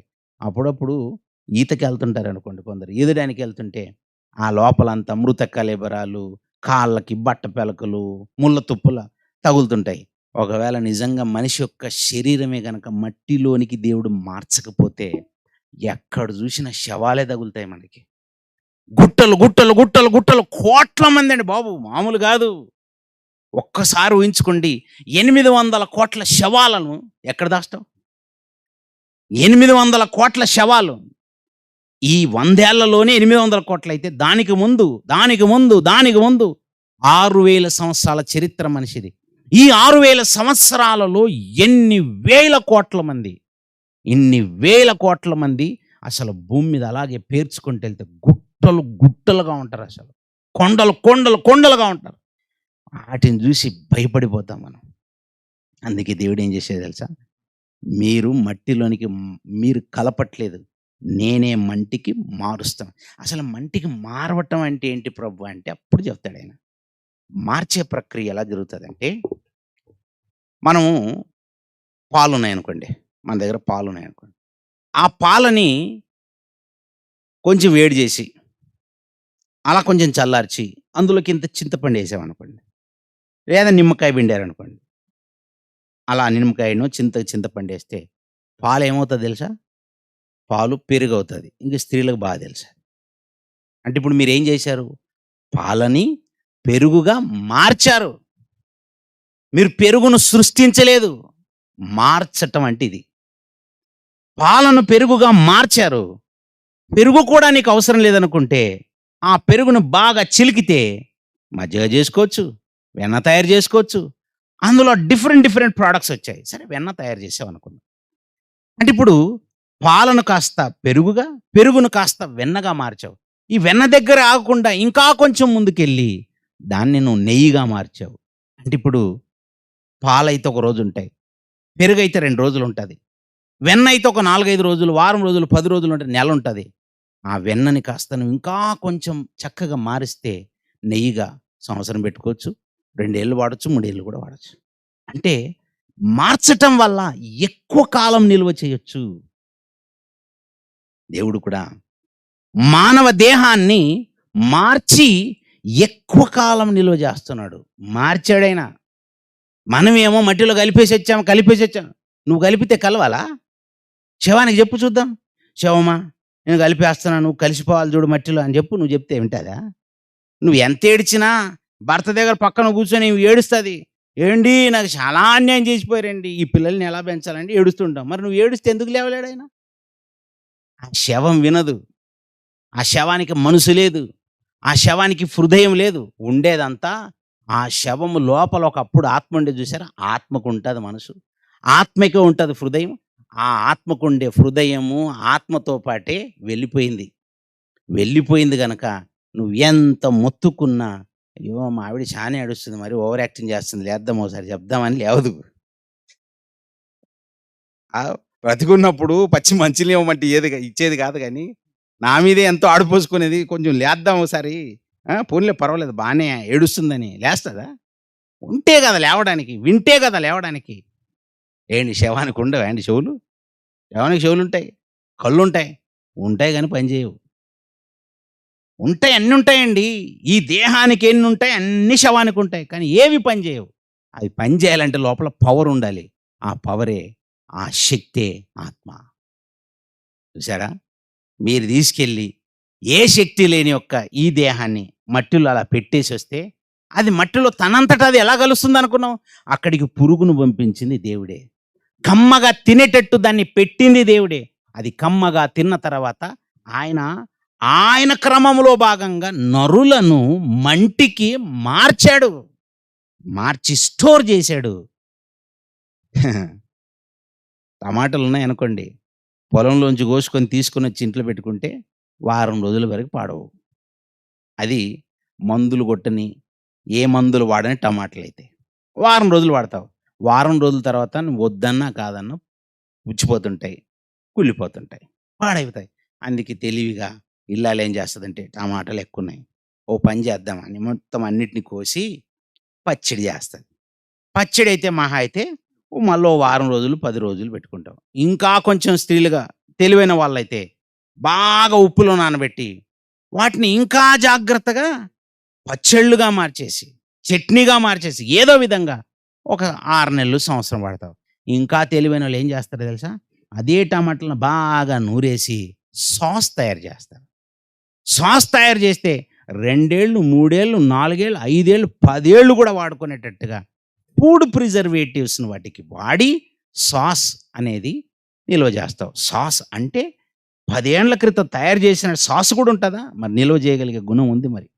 మనం షాపులోకెళ్ళిపోయి అలా టమాటో సాస్ అనగానే గబుక్కున కొనుక్కొని వస్తున్నాం చూసారా? అది నిన్న తయారు చేసింది కాదు. వారం నెల్లో, సంవత్సరం ముందు తయారు చేసి ఉంటారు. మనమే అనుకుంటాం మ్యాన్యుఫ్యాక్చర్ డేట్ చూసి నిన్నటిది అనుకోని తెచ్చుకుంటాం. దాన్ని నిల్వ చేయటానికి అలా పెట్టారు. అంటే టమాటాలని వేరే విధంగా నువ్వు మార్చగలుగుతున్నప్పుడు, నీకే మార్చగలిగే తెలివితేటలుంటే మరి దేవుడికి లేవా? ఓరే నాయనా! ఆ శరీరాన్ని చేసిందే నేను. ఎక్కడి నుంచి చేశారు ప్రభు అంటే, మట్టిలో నుంచే చేశాను. మట్టి ఎవరిది ప్రభు? నాదే. మట్టి నాదే. నేనంటే వచ్చింది మట్టి. లేని వాటిని ఉన్నట్టుగా కలిగించింది నేనే. అంటే ఆ మట్టిని కలిగించిన నేనే దాన్ని ఇంకో రూపంగా కూడా మార్చగలను. అందుకే నరుని యొక్క దేహాన్ని నేను కొంతకాలం ఏం చేస్తున్నానంటే మట్టిలోనికి మారుస్తున్నాను. మీరు చూడండి ఎముకలు కూడా కలిసిపోతాయండి మట్టిలో. ఎముకలను కూడా ఆయన మార్చి వాటిని స్టోర్ చేస్తున్నాడు. ఎందుకు స్టోర్ చేస్తున్నాడంటే ఆ శవాలు ఇలాగే బయట గనుక ఉన్నాయనుకో మనం తిరగలేము. అసలు పక్కకి చైర్ మీద శవం కూర్చుందానికి ఎలా ఉంటది? ఇంట్లోకి వెళ్ళగానే రండి కూర్చోండి అని గబుక్కున్న సోఫాలు ఎవ్వరు లేరు గనక కూర్చోండి అంటే కూర్చుంటాను. ఇక్కడో శవం, అక్కడో శవం. ఇక పరిచయం చేస్తాం మా నాన్నమ్మ, మా తాత. శవాలను పరిచయం చేస్తే ఇంట్లోకి ఎవడన్నా అడుగు పెడతాడు ఇక. అస్సలు కనీసం ఓరి నాయన మొత్తం ఇల్లంతా శవాల దిబ్బ. నేను కంపు వాసన కొట్టిపోతాయి. అందుకే దేవుడు మీకు ఇబ్బంది కలగకుండా వాటన్నిటిని మంటికి మార్చి వాటన్నిటిని అక్కడ కొంతకాలం సేవ్ చేశాడు. ఇది కొంతనా అండి? 6000 సంవత్సరాలుగా మట్టిలో పెట్టి అన్నీ సేవ్ చేసి అలా చక్కగా మారుస్తుంటే ఇది కొంత సమయం అంటే దేవుడికి కొంతనే. దేవుని దృష్టికి 1000 సంవత్సరంలే దేనితో సమానం? దేనితో సమానం. అలా చరిత్రలో మనిషి పుట్టి మానవుని నిర్మాణం జరిగి ఆదాము గారి యొక్క రాక ఈ భూమి మీద జరిగిన తర్వాత ఎంతకాలం చరిత్ర అయి ఉండొచ్చు? సుమారుగా 6000 సంవత్సరాలు. అంటే ఇప్పుడు దేవుడి దృష్టిలో ఎన్ని రోజులైనట్టు? 6 రోజులైనట్టు. 6 రోజులంటే తక్కువేనా? తక్కువే మరి. అందుకే కొంతకాలం స్టోర్ చేసి పెడుతున్నాడు. ఆ తర్వాత ఈ మట్టి దేహాలన్నిటినీ అంటున్నాడు, నరులారా తిరిగి రండి అంటే అబద్ధాన్ని మాట్లాడే దేవుడు. ఆయన నోటి నుంచి ఒక మాట వచ్చిందంటే అది నెరవేరితేనే మాట్లాడతాడు. నెరవేరితేనే మాట్లాడతాడు. నరులారా తిరిగి రండి అంటే ఆయన ఆత్మని తీసుకెళ్ళటానికి చెప్తున్నాడు అనుకోకండి. ఆయన చెబుతున్నది దేహములను కూడా నాకు కావాలి, ఈ దేహాలని కూడా నేను తీసుకెళ్తానంటాడు. మరి ప్రభువు మరి మట్టిలో పెట్టేశారు కదా, అవి మట్టికి మార్చేశారు కదా, కొన్ని ఏమో కాలిపోయాయి కదా. అప్పుడప్పుడు కొన్ని సందర్భాల్లో ఫ్లైట్ అలా గాలిలోనికి ఎగిరి అక్కడే కాలిపోతుంది కదా, అక్కడే కాలిపోయింది. కాలిపోయిన మట్టి ఆ ముక్కలు ఉన్నాయనుకోండి, ఆ బూడిద ముక్కలు ఎక్కడికి మళ్ళీ అలా మెల్లిగా భూమికి గురుత్వాకర్షణ శక్తి ఉంది. ఎక్కడికి రావాలి అవన్నీ? ఈ భూమికి వస్తాయి. ఏ సముద్రంలో కలిసిపోతాయి. ఏ మట్టిలోనో పడాలి. అంటే కాలిపోయిందైనా మళ్ళీ మట్టికే చేరాలి, చిరిగిపోయిందైనా మట్టికే చేరాలి, ముక్కలుగా నరకబడిందైనా సరే మట్టికే చేరాలి. పోనీ కొందరిని జంతువులు తింటాయి కదండి అని అంటే, జంతువు తిన్న తర్వాత జంతువు ఏం చేస్తుంది? కడుపులోనే భద్రం చేసుకుంటుంది ఏంటి? అక్కడ డైజెషన్ అవ్వాలి జంతువులో. జంతువు యొక్క దేహంలో డైజెషన్ అయిన తర్వాత ఆ డైజెస్టివ్ మెటీరియల్ అంతా ఎక్కడికి రావాలి? మళ్ళీ నేలలోనే విసర్జకంగా వదులుతుంది. అంటే ఎక్కడి నుంచైనా అది మళ్ళీ ఎక్కడికి రావాలి? మట్టికే. అందుకే ఇదిగో బాబు, మీరు ఈ దేహం గురించి చాలా ఎక్కువ ఆలోచిస్తున్నారు. నేనేమో దాన్ని ఒక మంచి పద్ధతి గురించి పెట్టాను. ఏంటి ప్రభు అంటే, ఇది పరలోకానికి సాధనం. నేను ఊరికే ఇవ్వలేదు, ఈ కళ్ళను ఊరికే ఇవ్వలేదు. నేను ఈ నోరును చూశాను, నోరును ఊరికే ఇవ్వలేదు నాయన, చేతులు ఊరికే ఇవ్వలేదు, కాళ్ళు ఊరికే ఇవ్వలేదు. నీకు అసలు అర్థం కాక నీ దేహం గురించి చాలా తక్కువ అంచనేస్తున్నావు నాయన. ఏంది నాయన అలా పాడు చేసుకుంటున్నావు దేహాన్ని. నీ దేహాన్ని ఊరికిలా చిత్తు చిత్తుగా చెత్త కార్యక్రమాలకు వాడుతూ పాడు చేసుకోవడానికి కాదు నాయన. నేనిచ్చిన దేహము పరలోకాన్ని సాధించుట కొరకైన సాధనం. సాధనాన్ని నిజంగా పరలోకాన్ని సాధించడానికి ఎవరు వాడతారండి? ఈ జీవిత కాలం అనేది నిన్నటి దినం చెప్పాను. ఈ జీవిత కాలం అనేది మనిషికి దేవుడిచ్చింది దేనికో తెలుసా? ఈ భూమి మీద నువ్వు బ్రతికిన ఈ కాలంలో దేవుణ్ణి తెలుసుకోవాలి. నీవెవరో తెలుసుకోవాలి. యేసుక్రీస్తు వారెవరో తెలుసుకోవాలి. పరిశుద్ధాత్మ దేవుడు ఎవరో తెలుసుకోవాలి. అసలు దేవదూతలు అంటే ఏంటో తెలుసుకోవాలి. ఈ ప్రకృతి అంటే ఏంటో తెలుసుకోవాలి. ఈ భూమి అంటే ఏంటో తెలుసుకోవాలి. ఎందుకు చేశాడో తెలుసుకోవాలి. ఇవన్నీ తెలుసుకోవడానికి టైం. ఓ మాటలు చెప్పాలంటే దేవుడు నీకంటే ముందుగానే ఈ ప్రకృతిలో సిలబస్ పెట్టాడు.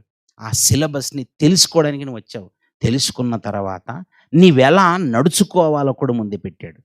నువ్వెలా కదలాలో ముందుగానే పెట్టాడు. అందుకంటాడు దేవుడు ముందుగా సిద్ధపరిచిన సత్క్రియలు నీకంటే ముందుగానే వాటిని సిద్ధం చేసి పెట్టాడు. అలా సిద్ధం చేసిన వాటిని కూడా కొందరు తెలుసుకున్నారు. సిద్ధం చేసి పెట్టాడని తెలుసుకున్నారు. తెలుసుకున్న తర్వాత కూడా మళ్ళీ మర్చిపోయి తిరుగుతుంటారు. తెలుసుకున్న తర్వాత కూడా మర్చిపోయి తిరుగుతున్నారు అనుకో, వాళ్ళని ఏమంటారు? మేధావులు అన్నారు. పిచ్చోడు అంటారు. మతి మరుపున్న వాళ్ళని ఏమంటారండి? మతి స్థిమితం ఉన్నోడు అంటారు. మతి చెలించిన వాడు అంటారు. అలా చాలామంది మతి చెలించిన వాళ్ళుగా మారిపోయారు. అంటే మనల్ని దయ్యం ఏం చేస్తుంది తెలుసా? మతి మరుపున్నట్టు, మతి మరుపోడుగా, ఒక మాయగాడిగా నేను మార్చేస్తుంది. నీ బ్రతుకు నీకే అర్థం కానట్టుగా మార్చేస్తుంది. తెలుసుకున్న తర్వాత కూడా దారి తప్పడం ఏంటి? తెలుసుకున్న తర్వాత దారి తప్పుతున్న వాళ్ళు ఎక్కువ మంది. ఏంటి ఇప్పుడు ఎవరు నాస్తికులు, హేతువాదులు, మతోన్మాదులు ఏం రాలేదు ఈ సభకి. లోకములో ఉన్నటువంటి ఘోరాతి ఘోరమైన బ్రతుకుతున్న వాళ్ళు ఎవరు రాలేదు కదా. అందరం మనం వచ్చిన వాళ్ళం అంతే. ఎవరము? ఆల్రెడీ క్రైస్తవులమే, క్రీస్తును ధరించిన వాళ్ళమే. మా అయితే ఎవరో కొందరు లేకపోవచ్చు, ఇప్పటికీ క్రీస్తును ధరించకపోయి ఉండొచ్చు. అంటే దాదాపుగా మనకు ఆల్రెడీ తెలుసు. తెలిసిన తర్వాత కూడా దీన్ని కరెక్ట్గా మనం అలాగే క్రమంగా వాడుతున్నామా? 365 రోజులు దేవుడు ముందుగా సిద్ధపరిచిన సత్క్రియలకే వాడుతున్నామా అంటే 100% మంది దాదాపు ఏదో విషయంలో తప్పిపోతూనే ఉంటారు. వాళ్ళ నోటి విషయంలో తప్పిపోవటము, వాళ్ళ వినికిడి విషయంలో తప్పిపోవటము, చూపు విషయంలో తప్పిపోవటము. అంటే ఖచ్చితంగా మనం ఎక్కడో దగ్గర తప్పిపోతూనే ఉన్నామా? తప్పిపోతూనే ఉన్నాము. అలా బోధించే వాళ్ళు తప్పిపోతున్నారు. వింటున్న విశ్వాసులు తప్పిపోతున్నారు. అంటే అందరూ ఏకంగా త్రోవ తప్పుతున్నారు. అది తప్పకండి అని చెప్పండి ఈ సభ. అంటే ఓ మాటలు చెప్పాలంటే ఇప్పుడు మీ అందరికీ నేను బోధించాను అనుకోండి. మీకు బోధించి నాకు నేనుగా బోధించుకోలేదనుకోండి. మీరు అందరికి విన్నారు కనుక మీకు మేలు అవుతుంది. బోధించుకోలేని నాకు నేను నష్టం చేసుకున్నవాడిని అయితే. అంటే నాకు నేను బోధించుకోవాలి, మీకు బోధించాలి. ఇదేదో ఆయన మాకు మాత్రమే చెప్తున్నాడు అనుకోకండి. స్టేజ్ మీద కూర్చున్న వాళ్ళంతా వాళ్ళు కాదులేండి, వాళ్ళేదో జస్ట్ మాకు చెప్పడానికి వచ్చారు అనుకోకండి. కింద కూర్చున్నంత మాత్రం మీరు తక్కువేం కాదు, అలాగని స్టేజ్ మీద నిలబడినంత మాత్రమే ఎక్కువేం కాదు. ఈ జీవిత కాలంలో వాస్తవం ఏంటో గ్రహించుట కొరకే మర్చిపోయిన మనకి మళ్ళీ మన కర్తవ్యాన్ని గుర్తు చేయటం కొరకేనండి దేవుడి మాటలన్నీ వినిపింప చేస్తాడు. ఆయన శరీరం చాలా విలువైంది, అందుకొరకు నేను ఇచ్చాను. చాలా విలువైన దేహం అది. అలాంటి దేహము మట్టిలో కలిసిపోతుంది కదా. ఇంకా మట్టిలో పోయేదాని గురించి ఎందుకు మనం ఎక్కువ ఆలోచించాలి? అసలు మట్టిలో కలిసిపోతున్నది ఏదో ఒక రోజు కనుక పోతే పోతుందిలే. ఆత్మ ఎక్కడ పోతుంది ఎవడికి తెలుసు, ఎవరు చూశారు అనుకుంటున్నావా? దేవుడు అంటున్నాడు, కాదు నాయన, నేనే నరులను మంటికి మార్చి కొంతకాలం ఈ భూమిలో అలా స్థిరపరిచి దాచిపెడుతుంటున్నాను. ఆ తర్వాత దీన్ని మళ్ళీ నేను తిరిగి రమ్మని చెప్తున్నాను. అలాగని అన్ని దేహాలు నా దగ్గరికి రావు. అన్ని దేహాలు నా దగ్గర రావు. ఈ దేహం నేను ఎలాగైతే మట్టిలోనికి మార్చి పెట్టానో అలాగే ఈ భూమి మీద నేను కోరుకున్నట్టుగా మీరు బ్రతికితే మీకు మరో దేహాన్ని నేను ఇస్తాను. ఆ దేహం పేరే మర్త్యమైన దేహము, అమర్త్యమైన దేహం అని నేను ప్రకృతిలో చెప్పాను అంటున్నాడు దేవుడు. దాన్ని క్షయమైనది అక్షయమైనది నేను చెప్పాను. ఇవి ముందుగానే మీకు తెలియాలి. 2 ఉన్నాయి అని చెప్పాడు ఆయన. కొరింథీయులకు రాసిన పత్రికలు చెప్తాడు చూడండి. కొరింథీయులకు రాసినటువంటి మొదటి పత్రిక 15వ అధ్యాయము, కొరింథీయులకు రాసిన మొదటి పత్రిక 15వ అధ్యాయము 53వ వచనం నుండి 53వ వచనం నుండి, క్షయమైన ఈ శరీరము ఏమై ఉన్నది? అక్షయతను ధరించుకొనవలసి ఉన్నది. ప్రస్తుతం అవ్వలేదు. భాష చాలా బాగా రాశాడండి పౌలు గారు. ఏమంట? క్షయమైన ఈ దేహము అక్షయతను ధరించుకొనవలసి ఉన్నది. ఫస్ట్ ఈ క్షయమైనది అక్షయమైనది ఏంటో అర్థమైతే ఆ రెండో భాగం అర్థమవుతుంది మనకి. క్షయమైనది అని అన్నాడు. క్షయమైనది అంటే అదే చెప్పాను, మనిషి యొక్క దేహము లేదా చనిపోయిన తర్వాత ఏమవుతుంది? ఇది డీకంపోజ్ అవుతుంది. దాన్ని తెలుగులో చెప్పాలంటే కుళ్ళిపోతుంది. కుళ్ళిపోయిందా ఎవరిదైనా? ఎవరిదైనా దేహం ఇలా కుళ్ళిపోయిందా అంటే సమాధిలో పెట్టి వచ్చాము, ఏమైందో మాకేం తెలిసి, మేము చూడలేదంటారా? అయితే బైబిల్లో దేవుడు రాయించాడు. అపోస్తల కార్యములు 2వ అధ్యాయము 27వ వచనం. అపోస్తల కార్యములు 2వ అధ్యాయము 27వ వచనం. నీవు నా ఆత్మను పాతాళములో విడిచిపెట్టవు, నీ పరిశుద్ధుని కుళ్ళు పట్టనీయవు. డీకంపోజ్ అవుతుంది అందరి దేహము. అందరి దేహం డీకంపోజ్ అవుతుంది. ప్రతి ఒక్కరి దేహం చచ్చిపోయారంటే ఆ శవం ఖచ్చితంగా డీకంపోజ్ అవుతుంది. ఇది కామన్. అలా అవుతుంది కనుకనే అందుకే మీరు చూడండి, చచ్చిపోయిన శవాలకి ఏం చేస్తారు తెలుసా? డీకంపోజ్ అవ్వకుండా కొన్ని రసాయనాలు పెడతారు. అందులో భాగంగా ఉప్పును ఆ పక్కన పెట్టడం కొంత డీకంపోజ్ అవ్వకుండా ఉపయోగపడుతుంది. అలాగే ఐస్ ముక్కల్ని పెడుతుంటారు, ఐస్లో పెడుతుంటారు. ఎందుకు ఐస్లో పెడతారు? ఐస్ అయితే ఇంకొంచెం కాలం స్టోర్ చేయగలదు. మరికొన్ని ఇంజెక్షన్స్ ఇచ్చేస్తారు. ఒక శవానికి ఇంజెక్షన్ ఒకటి ఇచ్చారనుకోండి, వారం రోజులు, నెల రోజులు, అలా 2-3 నెలలు కూడా ఉంటుంది డీకంపోజ్ అవ్వకుండా.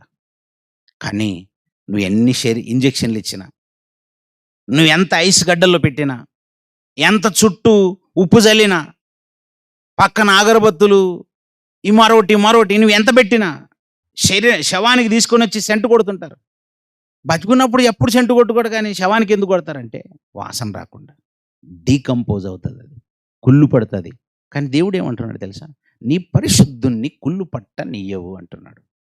అంటే ఈ భూమి మీద ఎప్పుడైతే నువ్వు సత్క్రియల గురించి తెలుసుకుంటావో, దేవుడు ముందుగా సిద్ధపరిచిన సత్క్రియల గురించి తెలుసుకుని ఆ సత్క్రియల యందు ఆసక్తి గలవాడుగా నువ్వు ఉండి, నా పాపాన్ని నేను కడిగి వేసుకోవాలి, నేను పరిశుద్ధుడిగా మారాలి, యేసుక్రీస్తు వారు కార్చిన రక్తమే నా పాపాలకు ప్రోక్షణగా దేవుడు పెట్టాడు అని నువ్వు యేసుక్రీస్తును నోటితో ప్రభువుని ఒప్పుకొని బాప్తిస్మం ద్వారా నీ పాపాలన్నీ కడిగి వేసుకొని క్రీస్తును ధరించుకొని పరిశుద్ధాత్మన వరాన్ని ధరించుకొని ఎప్పుడైతే పరిశుద్ధుడిగా మారతావో, ఆ పరిశుద్ధుడిగా మారిన నిన్ను కూడా ఏం చేస్తాడట? కుళ్ళు పట్టనీయడట. అదేంటండి మరి? మన దేహాలు కుళ్ళు పట్టిపోతున్నాయి కదా. ఎందుకంటే నువ్వు పాపం చేసావు కదా. పాపం ద్వారా నీకు మరణం సంభవించింది. మరి అదే యేసుక్రీస్తు వారు పాపం చేయలేదు.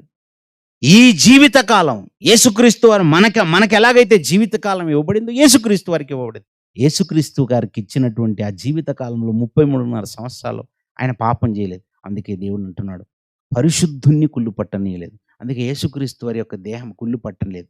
ఆ యేసుక్రీస్తు వారిని మామూలుగా చెప్తున్నాను, యేసుక్రీస్తు వారిని చనిపోయిన తర్వాత 3 రోజులకి ఎందుకు లేపాలి? నెలకు లేపొచ్చు కదా, 2 నెలలకు లేపొచ్చు కదా, సంవత్సరం తర్వాత లేపొచ్చు కదా. అంటే దేవుడు ఎందుకు 3 రోజులు గ్యాప్ ఇచ్చాడు తెలుసా? ముందుగానే ప్రవచనం ఎందుకు చెప్పించాడు తెలుసా? ఈ దేవాలయమును పడగొట్టుడి, దీన్ని నేను 3 దినములలో లేపుదనని ఎందుకు చెప్పించాడు తెలుసా? అంటే ఆయన దేహము కుళ్ళిపోకూడదు. పరిశుద్ధుడు కుళ్ళిపోకూడదు. మనము ఆ పరిశుద్ధతను కోల్పోతున్నాం గనక మరణం సంభవించింది మనకి. ఈ శరీరం అనేది డీకంపోజ్ అయిపోతుంది. అందుకే మన దేహాలు కుళ్ళి పట్టిపోతున్నాయి. అలాగని మరి ఎలా ప్రభువా కుళ్ళి పట్టిపోతే ఇక మాకు యేసుక్రీస్తు వారి లాంటి భాగ్యం లేదంటే, మళ్ళీ చెప్తున్నాడు ఆయన, మిగతా వాళ్ళ దేహాలు కుళ్ళు పట్టాయి కదా! దావీదు గారి దేహము కుళ్ళు పట్టింది. చాలా కింద చెప్తాడు చూడండి. ఎన్నో వచనం అది? 34 వచనం. 13 అధ్యాయం అనుకుంటా. దావీదు పరలోకమునకు ఎక్కిపోలేదు. అయితే అతడు ఇట్లనెను, నేను నీ శత్రువులను, అంటే దావీదు గారు పరలోకానికి ఎక్కిపోలేదు. అలాగని మరి ఎక్కడున్నాడు? 13 అధ్యాయం చూడండి. 13 అధ్యాయం అపొస్తలుల కార్యములు 34, 35, 36 వచనాలు చూడండి. మరియు ఇక కుళ్ళు పట్టకుండా అతన్ని మృతులలో నుండి లేపుటను బట్టి దావీదునకు అనుగ్రహించిన పవిత్రమైన వరములను మీకు అనుగ్రహించును, అవి నమ్మకములై ఉన్నవని చెప్పెను. కాబట్టి వేరొక కీర్తన యందు నీ పరిశుద్ధుణ్ణి కుళ్ళు పట్టనీయవని చెప్పుచున్నాడు. ఇప్పటివరకు మనం చదివాం కదా. అది నీ పరిశుద్ధుణ్ణి కుళ్ళు పట్టనీయవని దేవుడే చెప్పిన మాటను జ్ఞాపకం చేస్తూ, దావీదు దేవుని సంకల్పము చొప్పున తన తరము వారికి సేవ చేసి నిద్రించి అంటే బైబిల్ పరిభాషలో మరణం, మరణించాడు. దావీదు గారు మరణించారు. చనిపోయి తన పితరుల యొద్దకు చేర్చబడి కుళ్ళిపోయాను అని చూడండి. ఎవరు కుళ్ళిపోయారు? దావీదు గారి యొక్క దేహం కుళ్ళిపోయింది, ఆత్మ కాదు. దావీదు గారి యొక్క దేహము కుళ్ళిపోయాను, కానీ దేవుడు లేపినవాడు కుళ్ళు పట్టలేదు. దేవుడు ఎవరిని లేపారు? దావీదు గారిని లేపలేదు. ప్రస్తుతానికి దేవుడు దావీదు గారిని ఇప్పటికీ లేపలేదు. అబ్రహాం గారిని లేపలేదు, హనోకును లేపలేదు, నోవాహు గారిని లేపలేదు. చాలా మంది నీతిమంతులు ఉన్నారు, వీళ్ళని లేపలేదు దేవుడు ఇప్పటికీ. కానీ దేవుడు లేపింది ఒకే ఒక్కరిని, అదే యేసుక్రీస్తు వారిని. అయితే మీకు ఇక్కడ డౌట్ రావచ్చు, అదేంది? లాజరు గారు కూడా చనిపోయి లేచారు కదా, అక్కడ కూడా లేపాడు కదా, నాయనను ఊరిలో లేపాడు కదా, ఐతుకనే సహోదరుని పౌలు గారు లేపారు కదా. ఇలా చాలా సందర్భాల్లో ఏలియా గారు లేపినట్టుగా ఉంది, క్షమించండి ఎలీషా గారు. ఆ తర్వాత మరి పౌలు గారు లేపిన సందర్భాలు ఉన్నాయి, పేతురు గారు లేపిన, ఇలా చాలామంది లేపారు కదా చనిపోయిన వారు. బాబు, ఈ చనిపోయిన వారందరూ ఎవరైతే లేపబడ్డారో అక్కడక్కడ కొన్ని సందర్భాల్లో, ఫర్ యువర్ కైండ్ ఇన్ఫర్మేషన్, మళ్ళీ ఏం జరిగిందంటే వాళ్ళందరూ చచ్చిపోయారు. మళ్ళీ లాజరు కూడా చచ్చిపోయాడు. ఐతుకనే సహోదరుడు కిటిలోంచి పడ్డ ఆయనను పౌలు గారు లేపితే మళ్ళీ చచ్చిపోయాడు ఆయన. అంటే వాళ్ళు మళ్ళీ తిరిగి పునరుద్ధానం పొందలేదా? నో. ఒక యేసుక్రీస్తు వారు మాత్రమే చనిపోయి లేపబడి ఖాళీ సమాధిని కలిగి ఉన్నాడు. ఆయన సమాధి మాత్రమే తెరిచిన సమాధి. ఆయన దేహము కుళ్ళిపోలేదు. కానీ లాజరు గారి గురించి ఏమని చెప్తారు తెలుసా? ప్రభువా, ఇప్పటికీ సమాధి చేయబడి 3 రోజులు అయిపోయింది, ఆయన దేహం ఏమైపోయి ఉంటుంది? కుళ్ళిపోయి ఉంటుంది, వద్దు అని అన్నారు. కుళ్ళిపోయి ఉంటుందని ఎందుకు అంటున్నారంటే కుళ్ళిపోతుందని అందరికీ తెలుసు. మరి యేసుక్రీస్తు వారి దేహాన్ని కుళ్ళు పట్టనీయలేదు. దేవుడు కుళ్ళు పట్టనివ్వకుండా బయటికి లేపాడు. మనకు కూడా అదే చెప్తున్నాడు, నువ్వు పరిశుద్ధుడిగా ఉండింటే నేను కుళ్ళు పట్టనిచ్చేవాని కాదు, నీ దేహాన్ని డీకంపోజ్ అవ్వకుండా చేసేవాని. కానీ నువ్వేం చేసుకున్నావు? పరిశుద్ధంగా బ్రతకలేదు. నీ జీవిత కాలంలో భాగ్యాన్ని పోనీ ఏదైతేనేముంది, కుళ్ళిపోయినా పర్వాలేదు, ఆ కుళ్ళిపోయిన దేహాన్ని మట్టిలో భద్రం చేస్తున్నాను నేనే, వాటిని మంటికి మారుస్తున్నాను నేనే. నాయనా, నేను మళ్ళీ నీకు ఆ దేహం ఇస్తాను అంటున్నాడు. అదే క్షయమైనది, అది కుళ్ళిపోయినది. అది కుళ్ళిపోయిన ఆ దేహాన్ని నువ్వు వదిలేసి వెళ్ళిపోతావు. అబ్రహాం వదిలేసి వెళ్ళిపోయాడు. అబ్రహాము రొమ్మున ఆనుకొనుట కొనిపోయినటువంటి లాజరు వదిలేసి వెళ్ళిపోయాడు. ఒక యోబు వదిలేసి వెళ్ళిపోయాడు. ఒక ఇస్సాకు వదిలేసి వెళ్ళిపోయాడు. దావీదు వదిలేసి వీళ్ళందరూ వదిలేసి వెళ్ళిపోతే వాళ్ళ దేహాలన్నీ కుళ్ళిపోయాయి. ఇదిగో మట్టిలోనికి నేనే మార్చాను.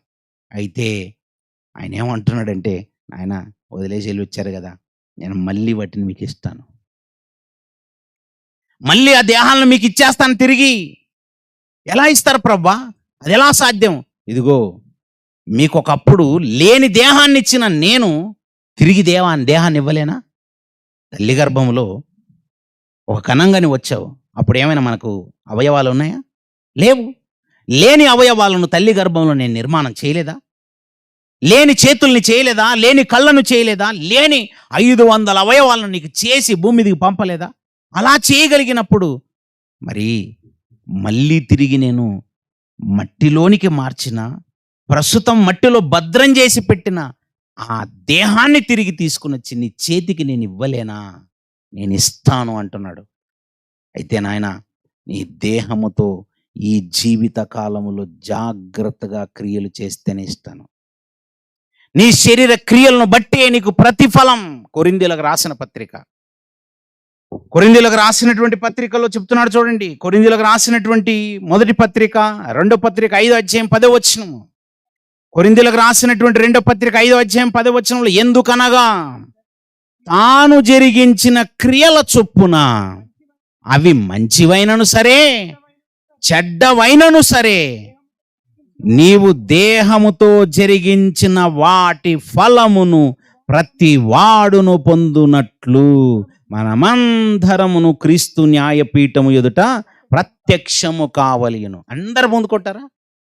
మన శరీరంతో చేసిన క్రియలకు ఫలం ఉంటుందట. అన్నిటిగా మంచి వాటికి మంచి ఫలం ఉంటుంది, చెడ్డవాటికి కూడా ఇస్తాడు ఫలం. చెడ్డవాటికి ఫలం ఏముంటుంది? నరకం ఉంటుంది. సత్క్రియలను బట్టి నీకు ఇచ్చే ఫలం వేరు, దుష్క్రియలను బట్టి నీకు ఇచ్చే ఫలం వేరు. ఫలం అయితే ఖచ్చితంగా ఇస్తానంటున్నాడు. నేను ఫలము ఖచ్చితంగా నీకు ఇస్తాను. ఆ ఫలము నువ్వు చేసిన క్రియలను బట్టి నీకు ఇస్తాను. ఏం చేస్తావు అనేది నీ చాయిస్.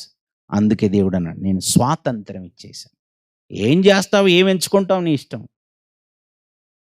పగులు, కుళ్ళు, కుతంత్రాలు, మత్సరం, ద్వేషం ఎంచుకుంటావు, అది నీ ఇష్టం. ద్వేషం ఎంచుకుంటావా, పగను ఎంచుకుంటావా, అది నీ ఇష్టమే. అలాగని సత్క్రియలు ఎంచుకుంటావు, అది నీ ఇష్టమే. ఏం ఎంచుకుంటావు అనేది బలవంతంగా మాత్రం చెయ్యను నేను. అందుకే దేవుడు బలవంతంగా రుద్దడు. మీకే రావాలా, మనకే రావాలట మార్పు. మన స్వతహాగా నిర్ణయం తీసుకోవాలట. స్వాతంత్రం నేను ఇచ్చాను అంటున్నాడు. ఏం చేస్తామనేది మీ చాయిస్.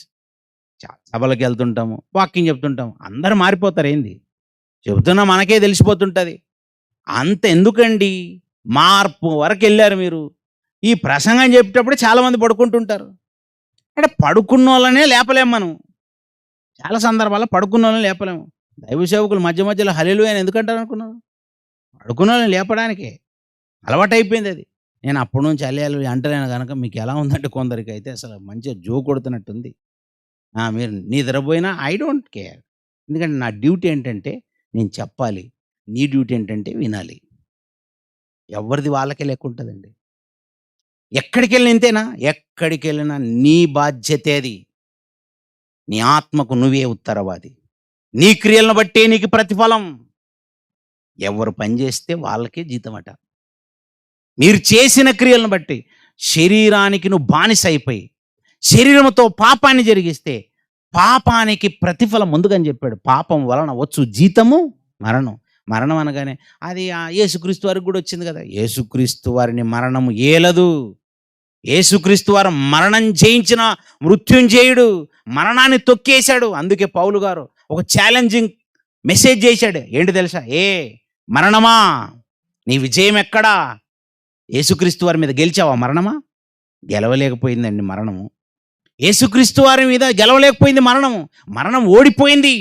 అందుకని అన్నాడు, యేసుక్రీస్తు వారు వచ్చాక, యేసుక్రీస్తు వారు మరణాన్ని చిత్తుగా ఓడించిన తర్వాత, ఈ లోకాన్ని జయించిన తర్వాత, ఆయన శరీరాన్ని జయించిన తర్వాత, పాపాన్ని జయించిన తర్వాత, అపవాదిని జయించిన తర్వాత, ఇవన్నీ జయించాడు గనక మరణం చిత్తుగా ఓడిపోయింది. మరణానికి ఉన్న బలం ఏంటి? మరణానికి ఉన్న బలం అపవాది, పాపం. ఆ పాపాన్ని చిత్తుగా ఓడించాడు గనక ధైర్యంగా పౌలు గారు అంటున్నారు, ఓహో ఈసారి పౌలు గారు యేసుక్రీస్తు వారు ఓడించారంటే నేను కూడా ఓడించేద్దాం అనుకోండి. అంటే ఆయన పాపానికి బానిస అవ్వకూడదు అనుకున్నాడు. ఇక నేను కూడా జయించేస్తాను. ఓ మరణమా ఈ విజయం ఎక్కడ? ప్రారంభం నుంచి జయించుకుంటూ వచ్చావు కదా మరణమా. ఏదేను అనే ప్రాంతంలో మొట్టమొదటిసారిగా రంగప్రవేశం చేసావు కదా మరణమా. పరలోకంలో దేవుని సన్నిధిలోనే రంగప్రవేశం చేసిందండి మరణం. ఏమనుకుంటున్నారు? పాపం అనేది పుట్టిందే పరలోకంలో. అక్కడ నుంచి పుట్టినటువంటి మరణం ఏదేను అనే ప్రాంతానికి మొట్టమొదటిసారిగా మనుషుల్లోనికి వచ్చేసింది. అలా వచ్చి చంపుకుంటూ అనేక మందిని ఏలుతుంది. ఆ మరణం ఏలుతుంటే ఆ మరణాన్ని జయించలేక చాలా మంది చిత్తుగా ఓడిపోయారు. అంటే మరణానిదే విజయం అయిపోయింది. ఇంకా పౌలు గారు వచ్చింది అంటున్నారు, నా యేసుక్రీస్తు వచ్చేసి మరణాన్ని తొక్కేసాడు. ఇక నా దేవుడు ఆయనను కుళ్ళు పట్టనీయలేదు. ఆయన పరిశుద్ధుని లేపాడు. దాన్నే చూపించి ఇదిగా నేను కూడా లేపబడబోతున్నాను. అందుకే ప్రథమ ఫలం క్రీస్తు. ఆ తర్వాత మనమే కదా లేస్తాము. మన దేహాలన్నీ మళ్ళీ బయటకు వస్తాయి కదా. ఆయన మొదటిసారి లేచాడంటే ఎగ్జాంపుల్గా పెట్టి చూపించాడు. ఆయనను లేపాను, మిమ్మల్ని కూడా లేపుతాను. అంటే మీ మట్టి దేహాలను కుళ్ళిపోయేటట్టుగా చేసింది నేనే, మట్టిలోనికి కప్పెట్టించింది నేనే. అవి కుళ్ళిపోకుండా మీ చుట్టూ ఉంటే మీరు భరించలేరు. అందుకే ఆ దేహాలని ప్రస్తుతం కొంతకాలము మట్టిలో స్టోర్ చేస్తాను, నేను మళ్ళీ తీసి మీకు ఇచ్చేస్తాను అంటున్నాడు. అంటే మీరు చేసిన క్రియలను బట్టి ఇస్తాను. ఈ భూమి మీద మనం ఏం చేస్తున్నామో దాన్ని బట్టి ఇస్తాడండి. అదే పౌలు గారి మాటలు చెప్తుండే, చెప్పు చెప్పు చెప్పు చూద్దామని ఆయన మీద కామెడీ సెటైర్లు వేస్తున్నారండి. కొందరు వచ్చేసి అబ్బా ఈయనేదో ఏదో మరణం గురించి చెప్తున్నాడు, మళ్ళీ చెప్పు పౌలు గారు అంటున్నారట. అప్పుడు అంటాడు, ఓ అవివేకి, నీవు విత్తినదే. వచనం చెప్పు. 15 అధ్యాయము, కొరింథీయులకు రాసిన మొదటి పత్రిక 15 అధ్యాయం 36 వచనంలో, ఓ అవివేకి, నీవు విత్తినది చచ్చితేనే కదా, నీవు విత్తినది చచ్చితేనే కదా, బ్రతికింపబడదు కదా. అయితే మృతులు ఎలాగు లేతురని అంటారట 35వ వచనంలో. అయితే మృతులు ఎలాగు లేతురు, వారెట్టి శరీరంతో ఒత్తురని ఒకడు అడుగును. అడిగితే అంటాడట అప్పుడు పౌలు గారు, కడగటం అనమాట. ఆయన వాళ్ళు అడుగుతారు, ఆయన గడుగుతుంటాడు. ఎలా గడుగుతాడంటే, ఇగో ఇప్పుడు చూడరా నేను గడుగుతాను చూడండి మిమ్మల్ని అని. అంటే తెలివిగా, ఎంత తెలివిగా కలుగుతున్నాడు. ఏదో మర్యాదగా ఉంటుందండి కొన్ని సందర్భాల్లో దైవ సేవకుల భాష. అంటే అప్పుడప్పుడు మేము కూడా అంటుంటే కొందరు ఫీల్ అయిపోతారు, ఏదది అసలు మర్యాద లేదు పాడలేదు ఇలా అంటారు అందరినీ అని అనుకుంటారు. కొన్ని సందర్భాల్లో గురువుగారు అని చెప్తే వినరు. దొంగగారు అంటే వింటాడండి? చెప్పండి, దొంగగారు అంటే వింటాడా? దొంగను దొంగ అనకపోతే ఏమంటారు? దొంగగారు అనరు. పోలీసులు వచ్చి మీరు ఎంత మంచి దొంగతనం చేశారండి, మీరు చాలా మంచి వాళ్ళండి అంటారా? లాఠీ తీసుకొని 4 వేస్తే కానీ ఆడు చెప్పడు. దొంగను దొంగగారు అనరండి. తెలుసుకోండి, భాషా పరిజ్ఞానం అంటారు దీన్ని. భాషా పరిజ్ఞానం లేకుండా ఊరికే ఏదో విమర్శించాలని విమర్శించకూడదు. సిచ్యువేషన్ ఏంటి, సిచ్యువేషన్కి తగ్గట్టుగా మాట్లాడుతున్నారు. అలాగని పగలతో ద్వేషంతో ఒకరిని అనాలన్న ఉద్దేశంతో వాక్యం చెప్పడానికి రారండి, ఎవ్వరూ రారు. ఏ దైవ సేవకుడికి వాళ్ళ ఉద్దేశము ఇప్పుడు కూర్చున్న వాళ్ళందరినీ తిట్టేసిపోదాం అనుకోడండి. తిట్టేసిపోతే ఏమొస్తుందండి ఆయనకి? ఏం ప్రయోజనం చెప్పండి? ఏ దైవ సేవకుడి ఉద్దేశం అలా ఉండదండి. అక్కడ జరుగుతున్న క్రియలను బట్టి ఖండించాల్సి వచ్చిన చోట ఖండిస్తారు, గద్దించాల్సిన చోట గద్దిస్తారు. అలాగని కొన్ని సందర్భాల్లో గీమాలు చెప్తారు, బ్రతిమలాడి చెప్తారు, ఏడుస్తూ చెప్తారు. అదే పౌలు గారు నేను బ్రతిమలాడుతున్నాను అంటాడు. మరో సందర్భంలో బెత్తం పట్టుకొని మీ వద్దకు రావాలంటాడు. అన్ని సందర్భాలను ఒకేలా చూడకూడదు. మృతులేలాగు లేతురు అంటాడట ఒకడు. మృతులేలాగు లేతురు, వారెట్టి శరీరం పోయింది కదా, శరీరం కుళ్ళిపోయింది కదా, కనబడట్లేదు కదా. నిజమే, మట్టిలో కప్పెట్టి వచ్చేసారు, సమాధి చేసి వస్తే అది కుళ్ళిపోయింది. దేవుడే చెప్పాడు అది కుళ్ళు పడుతుందని, డీకంపోజ్ అవుతుందని. మృతులు ఎలాగు లేతురు, వారు ఎట్టి శరీరంతో వత్తురు, ఆ శరీరం మట్టిలో కలిసిపోయింది కదా అని అంటాడట. అంటారు, నిజమే కదా, ఎందుకంటే అలా జరుగుతుంది కాబట్టి అంటాడు. అన్నప్పుడు అలాంటప్పుడు ఆయనకి స్మూత్గా ఆన్సర్ చెప్పడట పౌలు గారు. ఎలా చెప్తాడట? గురుగారు, జ్ఞాని, పండితుడా అని అనరట. అక్కడ వచ్చేసి ఓ అవివేకి, ఒరే నీకు అసలు వివేకం ఉందా అంటే, మన భాషలో మనం మాట్లాడుకుంటే మనం ఏమనాలి తెలుసా? నీకు అసలు బుద్ధి బుర్ర ఉందారా, ఇది ఆ భాషకు అర్థం. అవివేకులు అని ఎవరిని అంటారంటే, బుద్ధి బుర్ర లేని వాళ్ళని అవివేకులు అంటారు. అంటే కళ్ళ ముందు ఇలా జరుగుతున్న దాన్ని నువ్వు గ్రహించట్లేవు, చూసావా, ఏమాత్రం గ్రహించలేవా అని అనే ఆ కోణం అది. ఓ అవివేకి, నీవు విత్తుతున్నావు. ఏం విత్తావు? శనగలు విత్తుతున్నావు, జొన్నలు విత్తుతున్నావు, గోధుమలు విత్తుతున్నావు, చాలా విత్తుతున్నావు కదా, విత్తనాలు విత్తుతున్నావు. నీవు విత్తినది చచ్చితేనే కదా బ్రతికింపబడదు. అంటే మళ్ళీ బయటికి అది మొక్కగా, మొలకగా, మహావృక్షంగా, ఓ పంటనిచ్చే ఫలాలు ఇచ్చేదిగా రావాలంటే చావాలి కదా. కామన్ సెన్స్ కదా, మినిమం సెన్స్ అంటారు దీన్ని. అలాగే కదా జరుగుతుంది.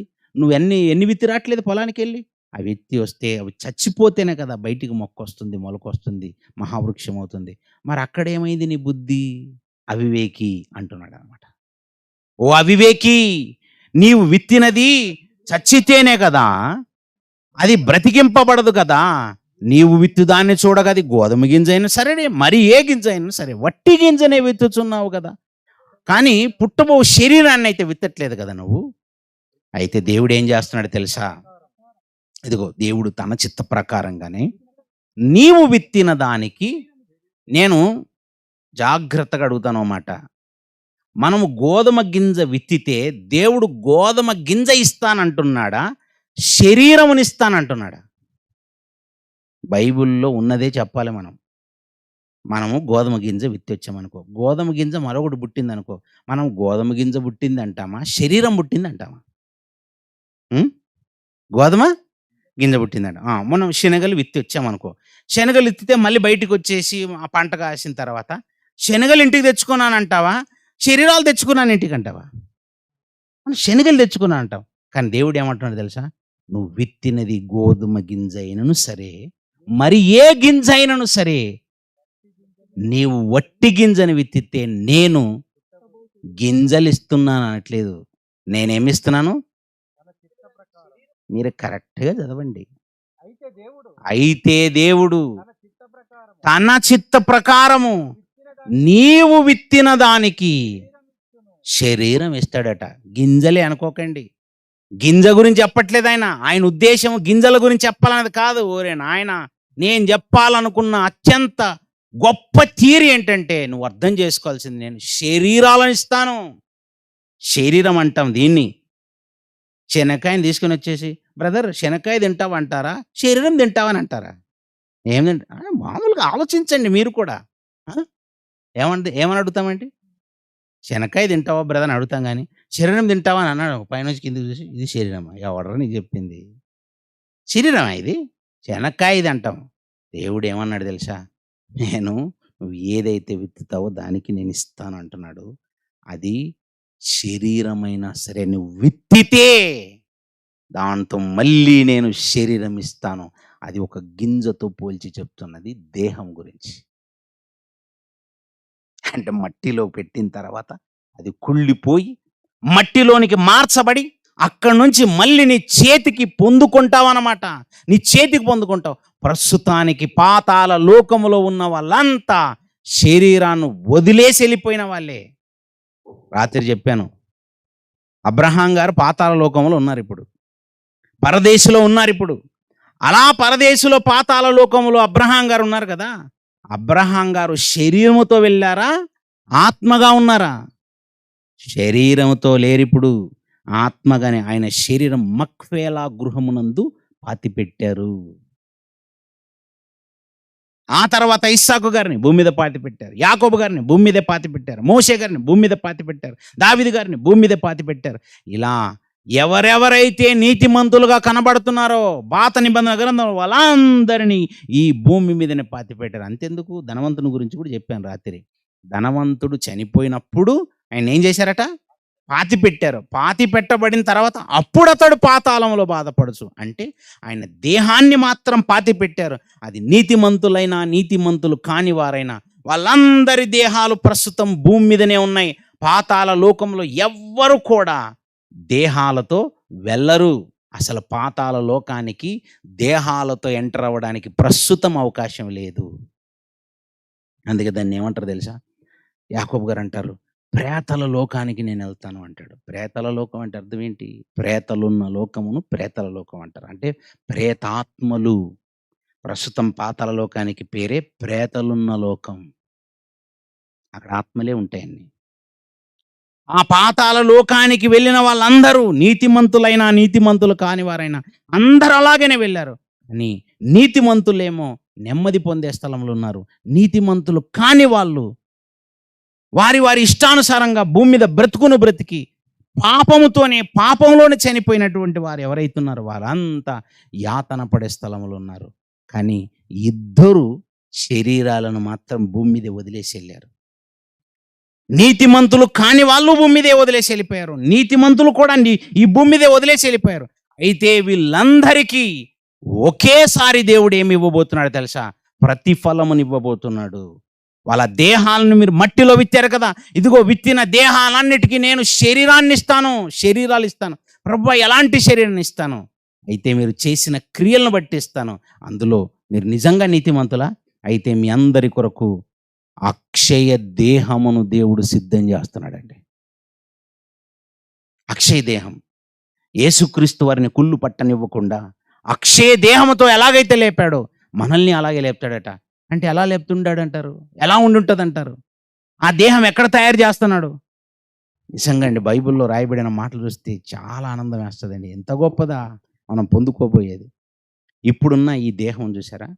ప్రారంభంలో చెప్పుకుంటూ వచ్చాను. ఇది ఈ మట్టితో తయారు చేశాడు.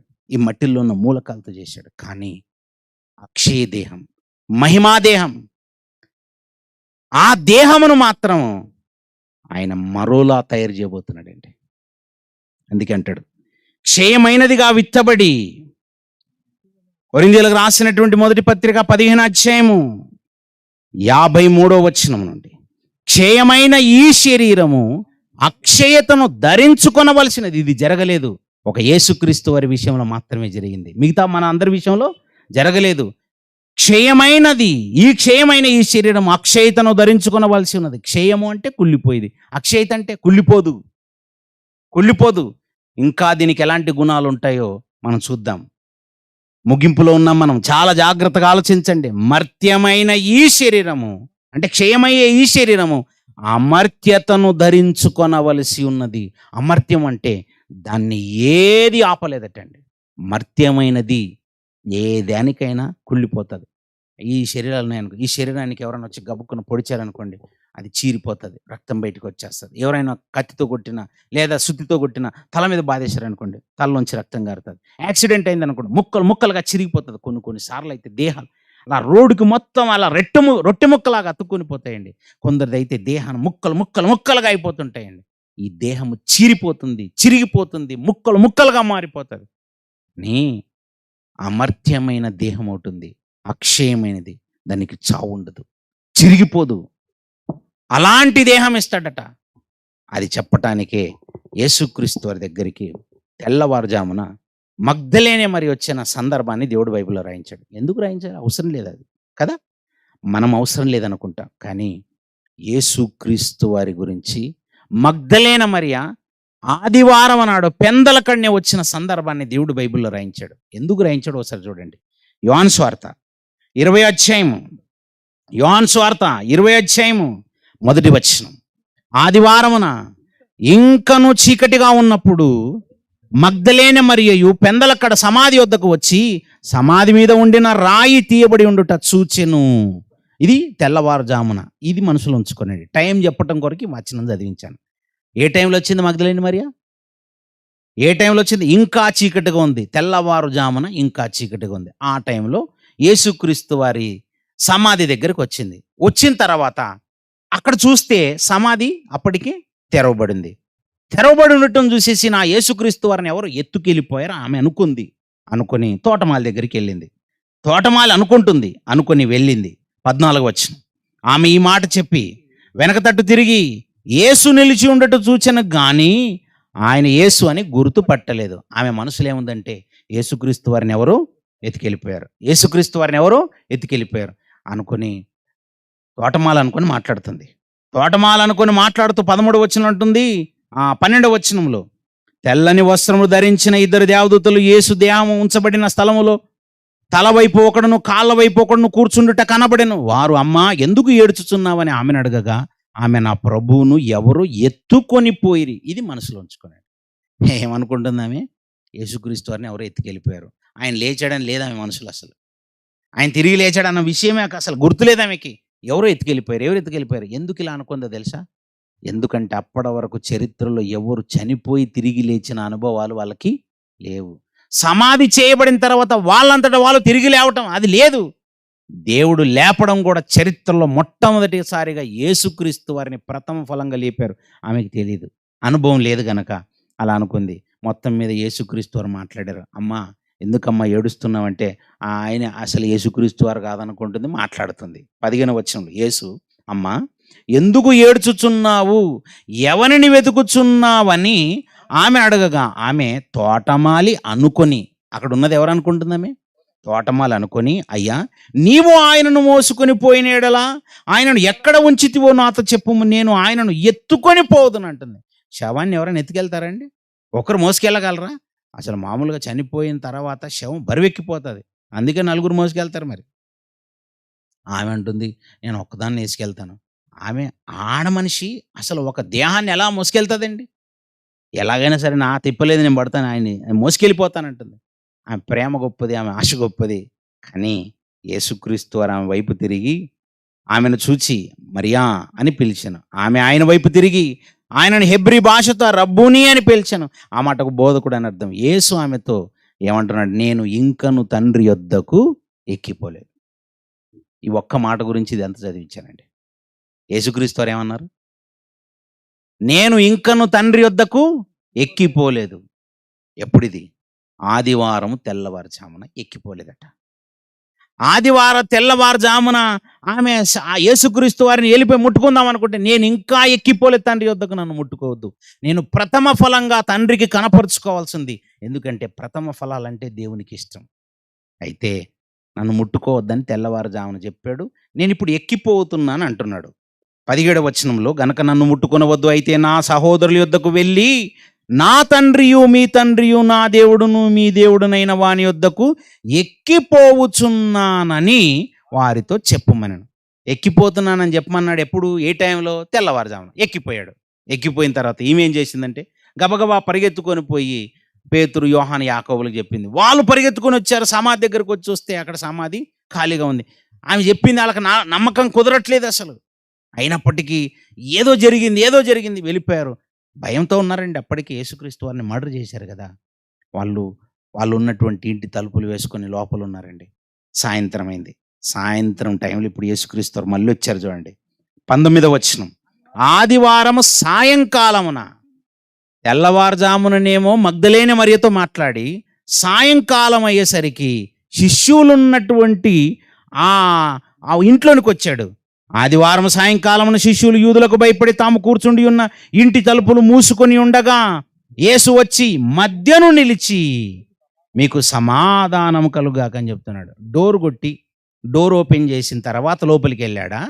వాళ్ళు డోర్ మూసుకొని ఉండగా లోపలికి వెళ్ళిపోయాడా? ఏంటట?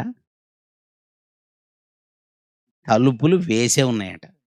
మీరు ఎప్పుడైనా ఇంట్లోనికి డోర్ లాక్ వేసిండి అలా గబగబ నడుచుకుంటూ లోపలికి వెళ్ళాను, ముక్కు పచ్చడి అవ్వదు?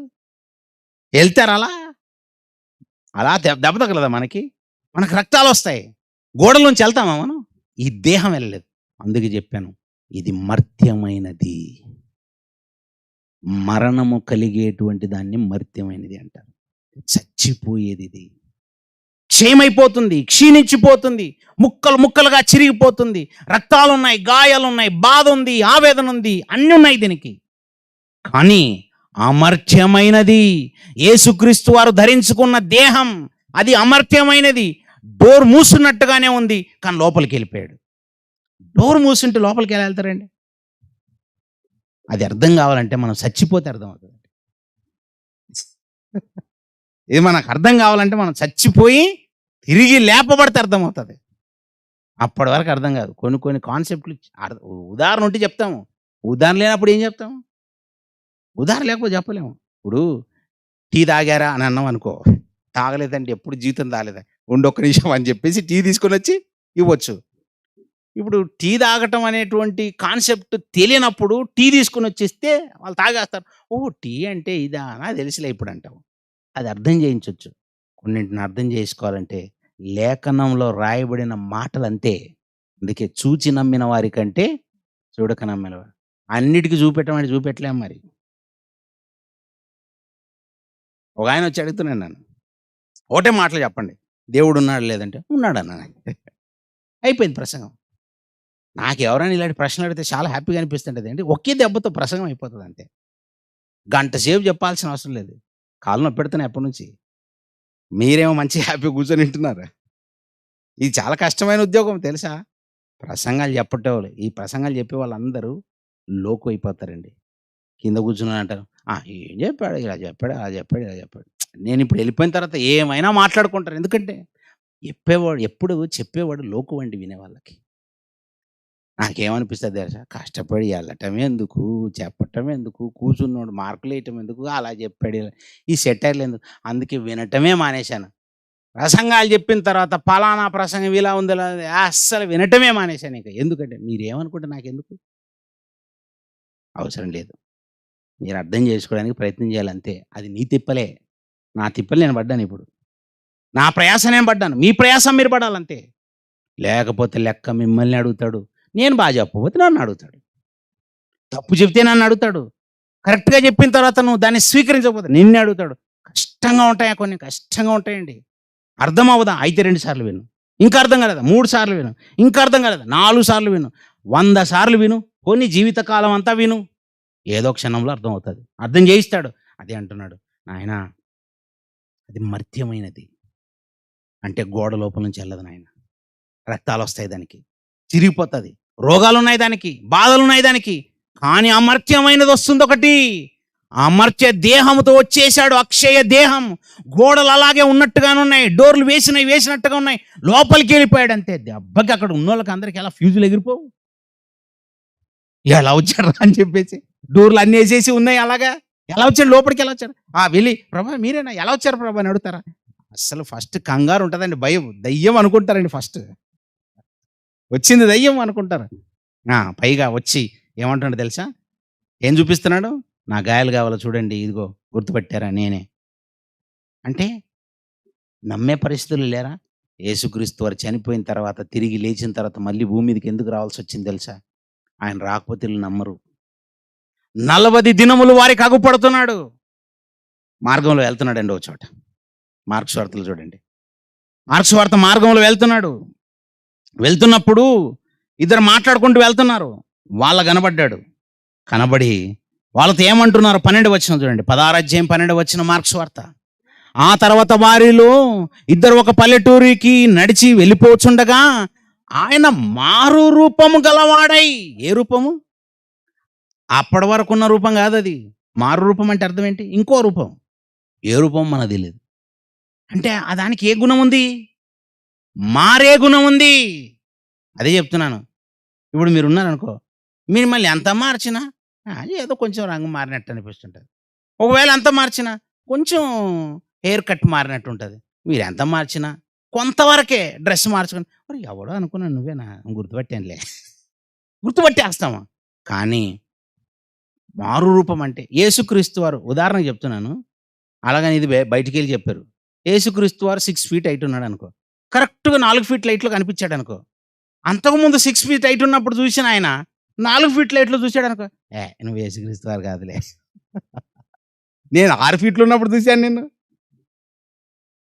గుర్తుపట్టరా? కన్‌ఫ్యూజ్ అయిపోతారు. ఒకవేళ యేసుక్రీస్తు వారే గనక ఆయన కరెక్ట్‌గా మొత్తం జుట్టంతా విరబోసుకొని అలా పెద్ద పెద్ద జుట్టుతో కనబడి ఓ రోజు బోడిగుండితో కనబడ్డాడు అనుకో, కొంచెం వరకు గుర్తుపట్టవచ్చు. కానీ లావుగా కనబడ్డాడు అనుకో, అది మారు రూపమే. ఏ విధంగానైనా కనబడతాడు. అంటే మర్త్యమైనది వేరు, అమర్త్యమైనది వేరు. అక్షయ దేహం వేరు, క్షయమయ్యే దేహం వేరు. అక్షయ దేహం, అమర్త్యమైన దేహం ఏ విధంగానైనా మారుతుంది. అంటే చలికి తట్టుకోగలదు, ఎండకు తట్టుకోగలదు. ఇంకా చెప్పాలంటే మీ భాషలో చెప్పాలంటే యేసుక్రీస్తు వారు చనిపోయినప్పుడు పరలోకానికి ఎక్కిపోయాడు కదా. ఎక్కిపోతున్నప్పుడు ఎంతసేపట్లో ఎక్కిపోయాడు మనకు తెలియదు. ఆదివారం తెల్లవారుజామున వెళ్ళాడు. మళ్ళీ సాయంత్రం భూమి మీదకి వచ్చాడు. పక్కూరికి వెళ్ళాలంటే మనకు టైం పడుతుంది. పక్క రాష్ట్రానికి వెళ్ళి రావాలంటే టైం పడుతుంది. యేసుక్రీస్తు వారు పక్క రాష్ట్రానికి వెళ్ళి వచ్చారా? పరలోకానికి వెళ్ళి వచ్చారా? పరలోకం ఎక్కడుంది? పరలోకం పక్కన లేదు. ఈ విశ్వాన్ని దాటాలంటే 270 కాంతి కోట్ల సంవత్సరాలంత దూరం ప్రయాణం చేస్తే విశ్వ అంచును దాటాడట. మరి యేసుక్రీస్తు వారు 270 కాంతి కోట్ల సంవత్సరాలంత దూరం వెళ్ళి అక్కడి నుంచి దాన్ని దాటుకొని పరలోకానికి, అది ఎంత దూరం మనకు తెలియదు. అంత దూరాన్ని ఉదయం వెళ్ళి మళ్ళీ సాయంత్రం వచ్చేసాడు భూమి మీదకి. ఎలా వెళ్ళాడు?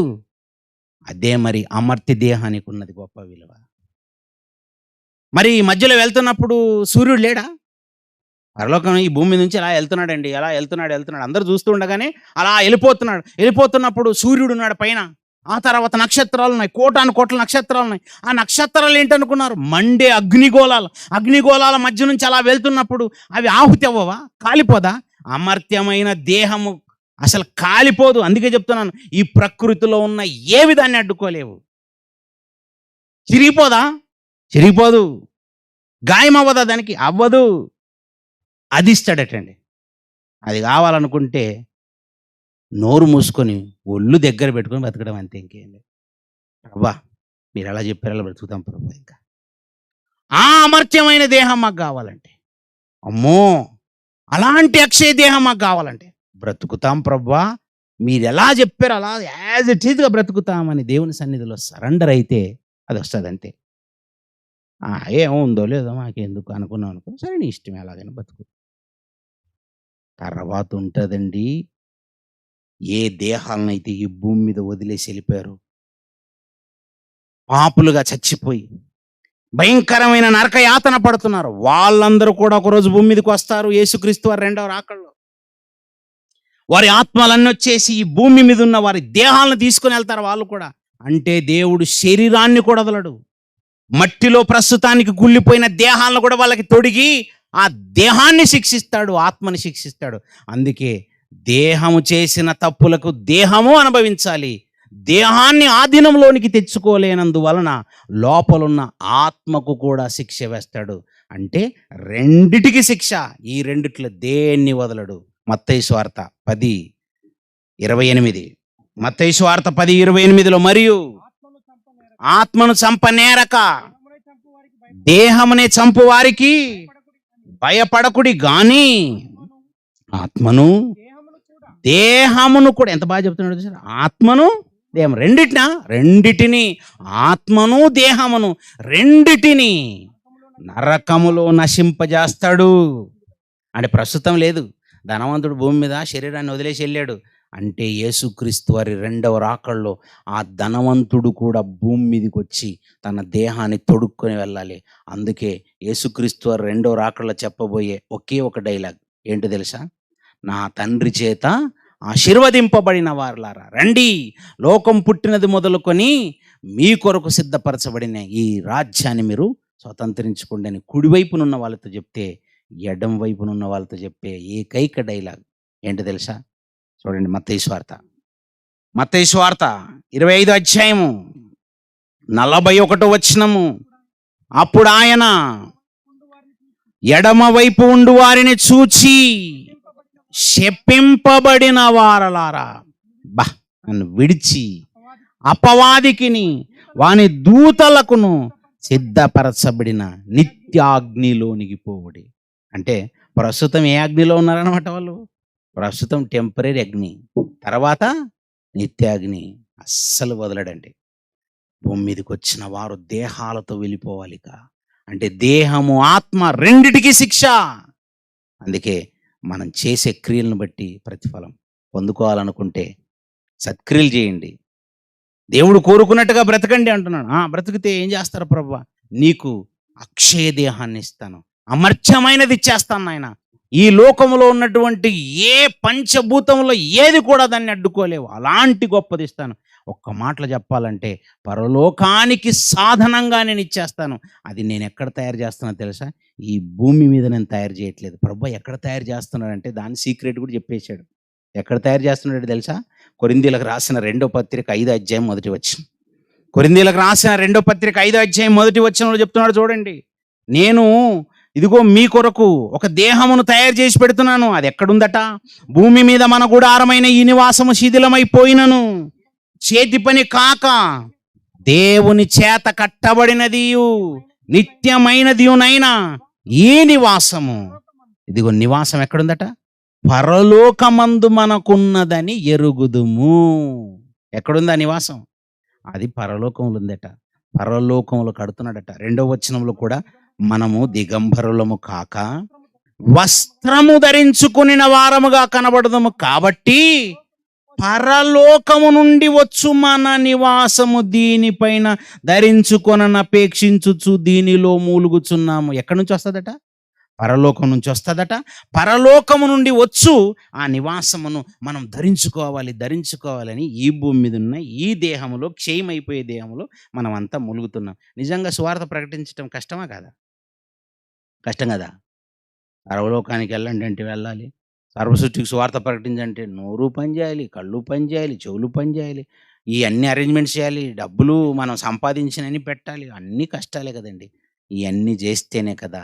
అంటే మూలిగి, మూలిగి, మూలిగి బాధపడి, బాధపడి, బాధపడి మనకెన్నో అవసరతలుంటాయి. వాటన్నిటిని తీర్చుకోకుండా ఏం చేస్తాం తెలుసా? మన అక్కర్లన్నిటిని పక్కన పెట్టుకొని, మనం బాధతోనే, శ్రమతోనే నలగొట్టుకుంటూ, నలగొట్టుకుంటూ చేస్తున్నాం. నిజంగా నలగాలా? నలుగుతాం. అయితే ఈరోజు నలుగుతున్నాం కానీ దీనిపైన ఒకరోజు దేవుడు పరలోకమందున్న ఆ నివాసాన్ని తెచ్చి తొడుగుతాడట. అంటే ఒక సూటేదో ఇస్తాడు. అది మనకు తెలీదేంటో. అప్పుడప్పుడు చంద్రుని దగ్గరికెళ్ళొచ్చారు ఈళ్ళు అంటున్నారు. వ్యామగోములు అంటారు వాళ్ళని. చంద్రుని దగ్గరికెళ్ళారు. చంద్రుని దగ్గరికెళ్ళాలంటే మామూలుగా ఎళ్తే మొత్తం చిరిగిపోతాయి దేహాలు. అందుకే వాళ్ళకొక స్పెషల్ సూట్ యేసుకొని ఎళ్తారు అక్కడికి. దాన్నే స్పేస్ సూట్ అంటారు. ఈ భూమి మీద ఒక గ్రహానికెళ్ళాలంటే స్పేస్ సూట్ కావాలి. ఇప్పుడు మనం వెళ్ళేది గ్రహానికి గాదు. ఏకంగా పరలోకానికి. ఒక లోకం నుంచి మరో లోకానికి. ఆ లోకానికెళ్ళాలంటే ఈ చర్మము, ఈ శరీరము సరిపోదు. అందుకే దీని మీద దేవుడు మరొక దేహాన్ని తొడుగుతాడు. అదే అమర్త్యమైనది. ఇది క్షయమైనది. దేవుడు తొడగబోయేది అదే అక్షయమైనది. ఆ అక్షయమైన దేహాలు పొందుకున్న వారే పరలోకం వెళ్తారు. అక్షయమైన దేహాల కొరకు ఎవరైతే భూమి మీద ప్రయాస పడతారో వాళ్ళకి మాత్రమే దేవుడిస్తాడు. మీ ఇష్టానుసారంగా, మీ ఇష్టాల చొప్పున మీరు బ్రతికితే అది ఇవ్వడట. మరి ఎలా ఇస్తాడు? ప్రభువా, మీరు కోరుకున్నట్టుగా మేము బ్రతుకుతామని మీరు మాటిచ్చి నిజంగానే బ్రతికితే అప్పుడు ఇస్తాడట. ఆ దేహం గురించి ప్రయాసపడండి. ఈ దేహముతో ఆ దేహమును సంపాదించాలి. క్షయమైనదిగా విత్తబడి అక్షయమైనదిగా లేపబడటం వంటిదే. అలా లేపబడ్డాడు గనుకనే యేసుక్రీస్తు వారు తెల్లవారుజామున పరలోకం వెళ్ళాడు. మళ్ళీ సాయంత్రం భూమి మీదకొచ్చాడు. అదండి దానికున్న స్పీడ్. ఈ మధ్యలో ఉన్నటువంటి ఇవేవి అగ్నిగోళాలు దాన్ని కాల్చలేకపోయాయి అంటే దానికున్న శక్తి అలాంటిది. అంత శక్తివంతమైనది మనకి ఇవ్వాలనుకున్నాడు. అందుకే ఏది మర్త్యమైనది, ఏది అమర్త్యమైనది అంటే ఇప్పుడు ప్రస్తుత కాలం మనకున్నదే ఈ శరీరం మర్త్యమైనది. తర్వాత మనం దేవుడు కోరుకున్నట్టుగా భూమి మీద బ్రతికితే పొందుకొనబోయేదే అమర్త్యమైనది. అదే అక్షయమైనది. కళ్ళు మూసుకోండి, ప్రార్థన చేస్తాం. పరిశుద్ధుడైన మమ్మల్ని కన్న మా తండ్రి, దేవా, మీరిచ్చిన ఆయుష్కాలం ఎంతో విలువైనది. మీరిచ్చిన దేహం ఎంతో గొప్పది ప్రభువా. ఇప్పటికీ మనుషులు ఎవ్వరూ ఈ దేహాన్ని తయారు చేయలేరు. ఇంత గొప్ప దేహాన్ని మీరు మాకు ఇచ్చారు, కానీ ఇది కుళ్ళిపోయేటట్టుగా మేము చేసుకున్నాం. ఇది మట్టిలో కలిసిపోయేటట్టుగా మట్టిలోనికి మార్చేసి మీరే ఇదిగో తండ్రి భద్రపరుస్తున్నారు. మీరు కోరుకున్నట్టుగా బ్రతికినటువంటి ఈ దేహాలకు మళ్ళీ మహిమను మీరు ఇవ్వబోతున్నారు. క్షయమైనదిగా విత్తబడిన దీనికి అక్షయతను మీరు ఇస్తానని మీరు చెప్పినటువంటి మాటను మీ పిల్లల ముందు ఉంచాను. విన్నారు ప్రభువా. విన్న మాటలు విని విడిచిపెట్టి వారిగా కాక, విన్న మాటలను వారి హృదయాలు భద్రపరుచుకొని మీరు కోరుకున్నట్టుగా బ్రతుకుటకు మీ సహాయం దయచేయండి. పరలోకానికి మేము బాటలు వేసుకోవాలంటే అమర్త్యమైన దేహాలను మేము పొందుకుంటేనే పరలోకానికి చేరుతాం తండ్రి. అక్షయమైన దేహాలతోనే మీరున్న లోకానికి మాకు అర్హత. మీరు ఇవ్వబోయేటువంటి ఆ అక్షయ దేహము గురించి, ఈ క్షయమయ్యే దేహాన్ని సాధనంగా వాడుకున్నట్టుకే మీరు మాకు ఇచ్చారని, ఈ జీవిత కాలంలోనే దాన్ని మేము సంపాదించుకోవాలని, మా క్రియలను బట్టే అది మీరు మాకు ఇవ్వబోతున్నారని మీరు లేఖనాల్లో రాయించి భద్రంగా ఉంచిపెట్టినటువంటి ప్రతి మాటను బట్టి మేము అర్థం చేసుకున్నాం తండ్రి. మాకు ఇంతటి జ్ఞానాన్ని నేర్పుతూ మమ్మల్ని సమాజంలో ప్రకటించుటకు ఇదిగో తండ్రి వాడుకుంటున్న మీ ప్రేమకే కృతజ్ఞతలు ప్రభువా. మీ సన్నిధిలో అర్హమైన పాత్రలుగా, బలమైన సాధనములుగా వాడుకొని అనేక మందిని మీ వైపుకి తిప్పగలిగేటువంటి భాగ్యాన్ని ప్రసాదించండి తండ్రి. యథార్థంగా మీ పరిచయం చేస్తున్న మీ పిల్లల్ని జ్ఞాపకం చేసుకోండి. సభకు విచ్చేసి మీ మాటలు విని మీ కొరకు ఉన్నతంగా బ్రతకాలి, మీరున్న లోకానికి చేరాలని ఎంతమంది అయితే మీ సన్నిధిలో ఆశ కలిగి ఉన్నారు, ఆశగల ప్రాణాలని తృప్తిపరచండి తండ్రి. సభ ముగించుకొని మీ పిల్లలు వారి వారి స్థలాలకు బయలుదేరుతూ వెళ్తుండగా క్షేమంగా వారి గమ్యస్థానాలకు చేర్చండి. మీ చిత్తమైతే, మీ కుమారుని రాక ఆలస్యమైతే మరో పర్యంతం మేమందరం కలుసుకొని మీ మాటలు నేర్చుకునగలిగేటువంటి ధన్యతను, మహాభాగ్యాన్ని మా అందరికీ ప్రసాదించమని కోరుతూ ఆ ప్రభువును మీ ప్రియకుమారుడైన యేసుక్రీస్తు వారి పరిశుద్ధమైన నామంలో ఈ ప్రార్థన అడిగి వేడుకొంచున్నాం పరమ తండ్రి. ఆమెన్. మీ అందరికీ వందనాలండి.